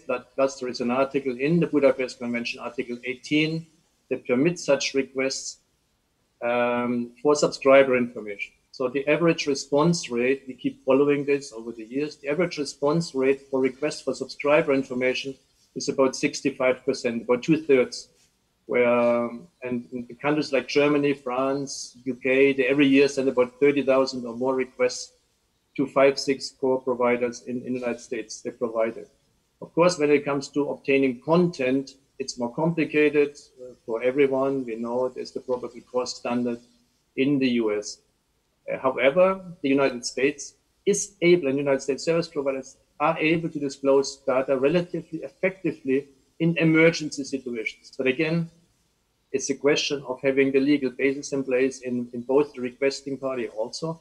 And this is what we are going to achieve through the protocol to the Budapest Convention. So the requests to providers for subscriber information, that is already a practice. We will provide for a clear legal basis in this protocol, including data protection standards. And when it comes to disclosure of content in emergencies, again, we provide that information. But it's very important that although US providers, United States providers, of course, they provide most of the international services right now, but this has to go both ways. You cannot just ask another state to provide data or providers in other states to provide data to you. You would have to do the same from your state to law enforcement in another state. So it has to go both ways. And this is what we want to achieve in the protocol. So it's not a one-way street from US providers to law enforcement. It has to be a multi-way street in a way between all the parties to the future protocol, to the Budapest Convention. Можно отвечу на вопрос по поводу пункта вот этого спорного 32Б. Дело в том, что вот этот пункт нарушает территориальную целостность Российской Федерации. Это мнение Бориса Николаевича Мирошникова, который руководил БСТМ МВД. Это непосредственно подразделение, которое производит оперативную разработку по всем компьютерным преступлениям в ведении МВД Российской Федерации.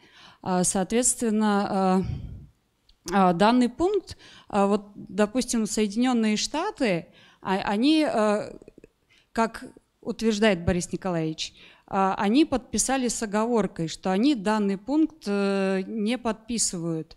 То есть вот это вот разные права и разные обязанности по данной конвенции как раз и вызвали огромное количество споров среди экспертов по компьютерным преступлениям у нас в России. Понятно. Just to comment on that, I've been discussing with Mr. Miroshnikov for many years. And I would like to continue discussion with him or with the Russian authorities. But Article 32 does not permit a reservation. And no party, not the United States for that matter, no party has made a reservation on that. And in practice, nobody in the last 20 years, because the Budapest Convention was opened in 2001, has found a problem with Article 32. And that's why the convention has also been so successful around the world. When you go to some countries, they say Article 32 does not do enough. We need more. We need more possibilities considering the way cyberspace is structured these days and considering the problem of territoriality and jurisdiction. So that's what people see as a problem. But so that Article 32 does not do enough and it does not permit for reservations. I think the Russian Federation in about 2008 or 9 wanted to do a reservation, and then we had to explain that reservations to Article 32 are not possible. Anyway, it's not a real problem. It's really more of a political problem than a practical problem. Спасибо большое. Я просто для наших коллег из Европы расшифрую. Вы так, когда оперируете аббревиатурами, надо понимать, что в Европе аббревиатура будет звучать немножко по-другому. БСТМ – это Бюро специальных технических мероприятий, которое является подразделением МВД. Оно создано, когда появилась «Молодая Россия» еще в 1992 году. И, соответственно, действительно, одним из направлений деятельности является борьба, в том числе с преступлениями в рамках компьютерных технологий и киберпространстве. Я думаю, что это отдельная тема тоже такого очень важного разговора, и мы для себя помечаем все эти направления. В будущем будем уделять этому больше времени, но при этом со своей стороны более не могу отрывать и забирать время у коллег от обеда. Поэтому я думаю, что Спасибо просто будут еще отдельные какие-то встречи, мероприятия по этому направлению. Оно действительно, еще раз подчеркну, в период особенной эпидемии, локдауна, когда все перешли в онлайн-жизнь, оно еще раз было поднято на поверхность, и каждая сторона увидела те лакуны, которые образовались за время спокойной жизни и постепенного развития. Коллеги, у нас с вами перерыв на обед до 15:30. Мы его немножечко сократили, но, думаю, время хватит. Тем более вы уже все к обеду готовы. Принимать пищу можно. Как физическую нагрузку уже все получили. Поэтому встретимся с вами в 15:30. У нас приехали наши коллеги из Страсбурга, из Европейского суда по правам человека, юристы. Вы знаете, что сотрудники отделов ЕСПЧ, они лучше всех знают эти дела, потому что они с ними работают от начала до конца и прорабатывают весь материал. Поэтому у вас как раз будет уникальная возможность с ними пообщаться. Большое спасибо. Еще раз извините за такую техническую накладку, но жизнь, она интересная, зато мы с вами прошли план эвакуации.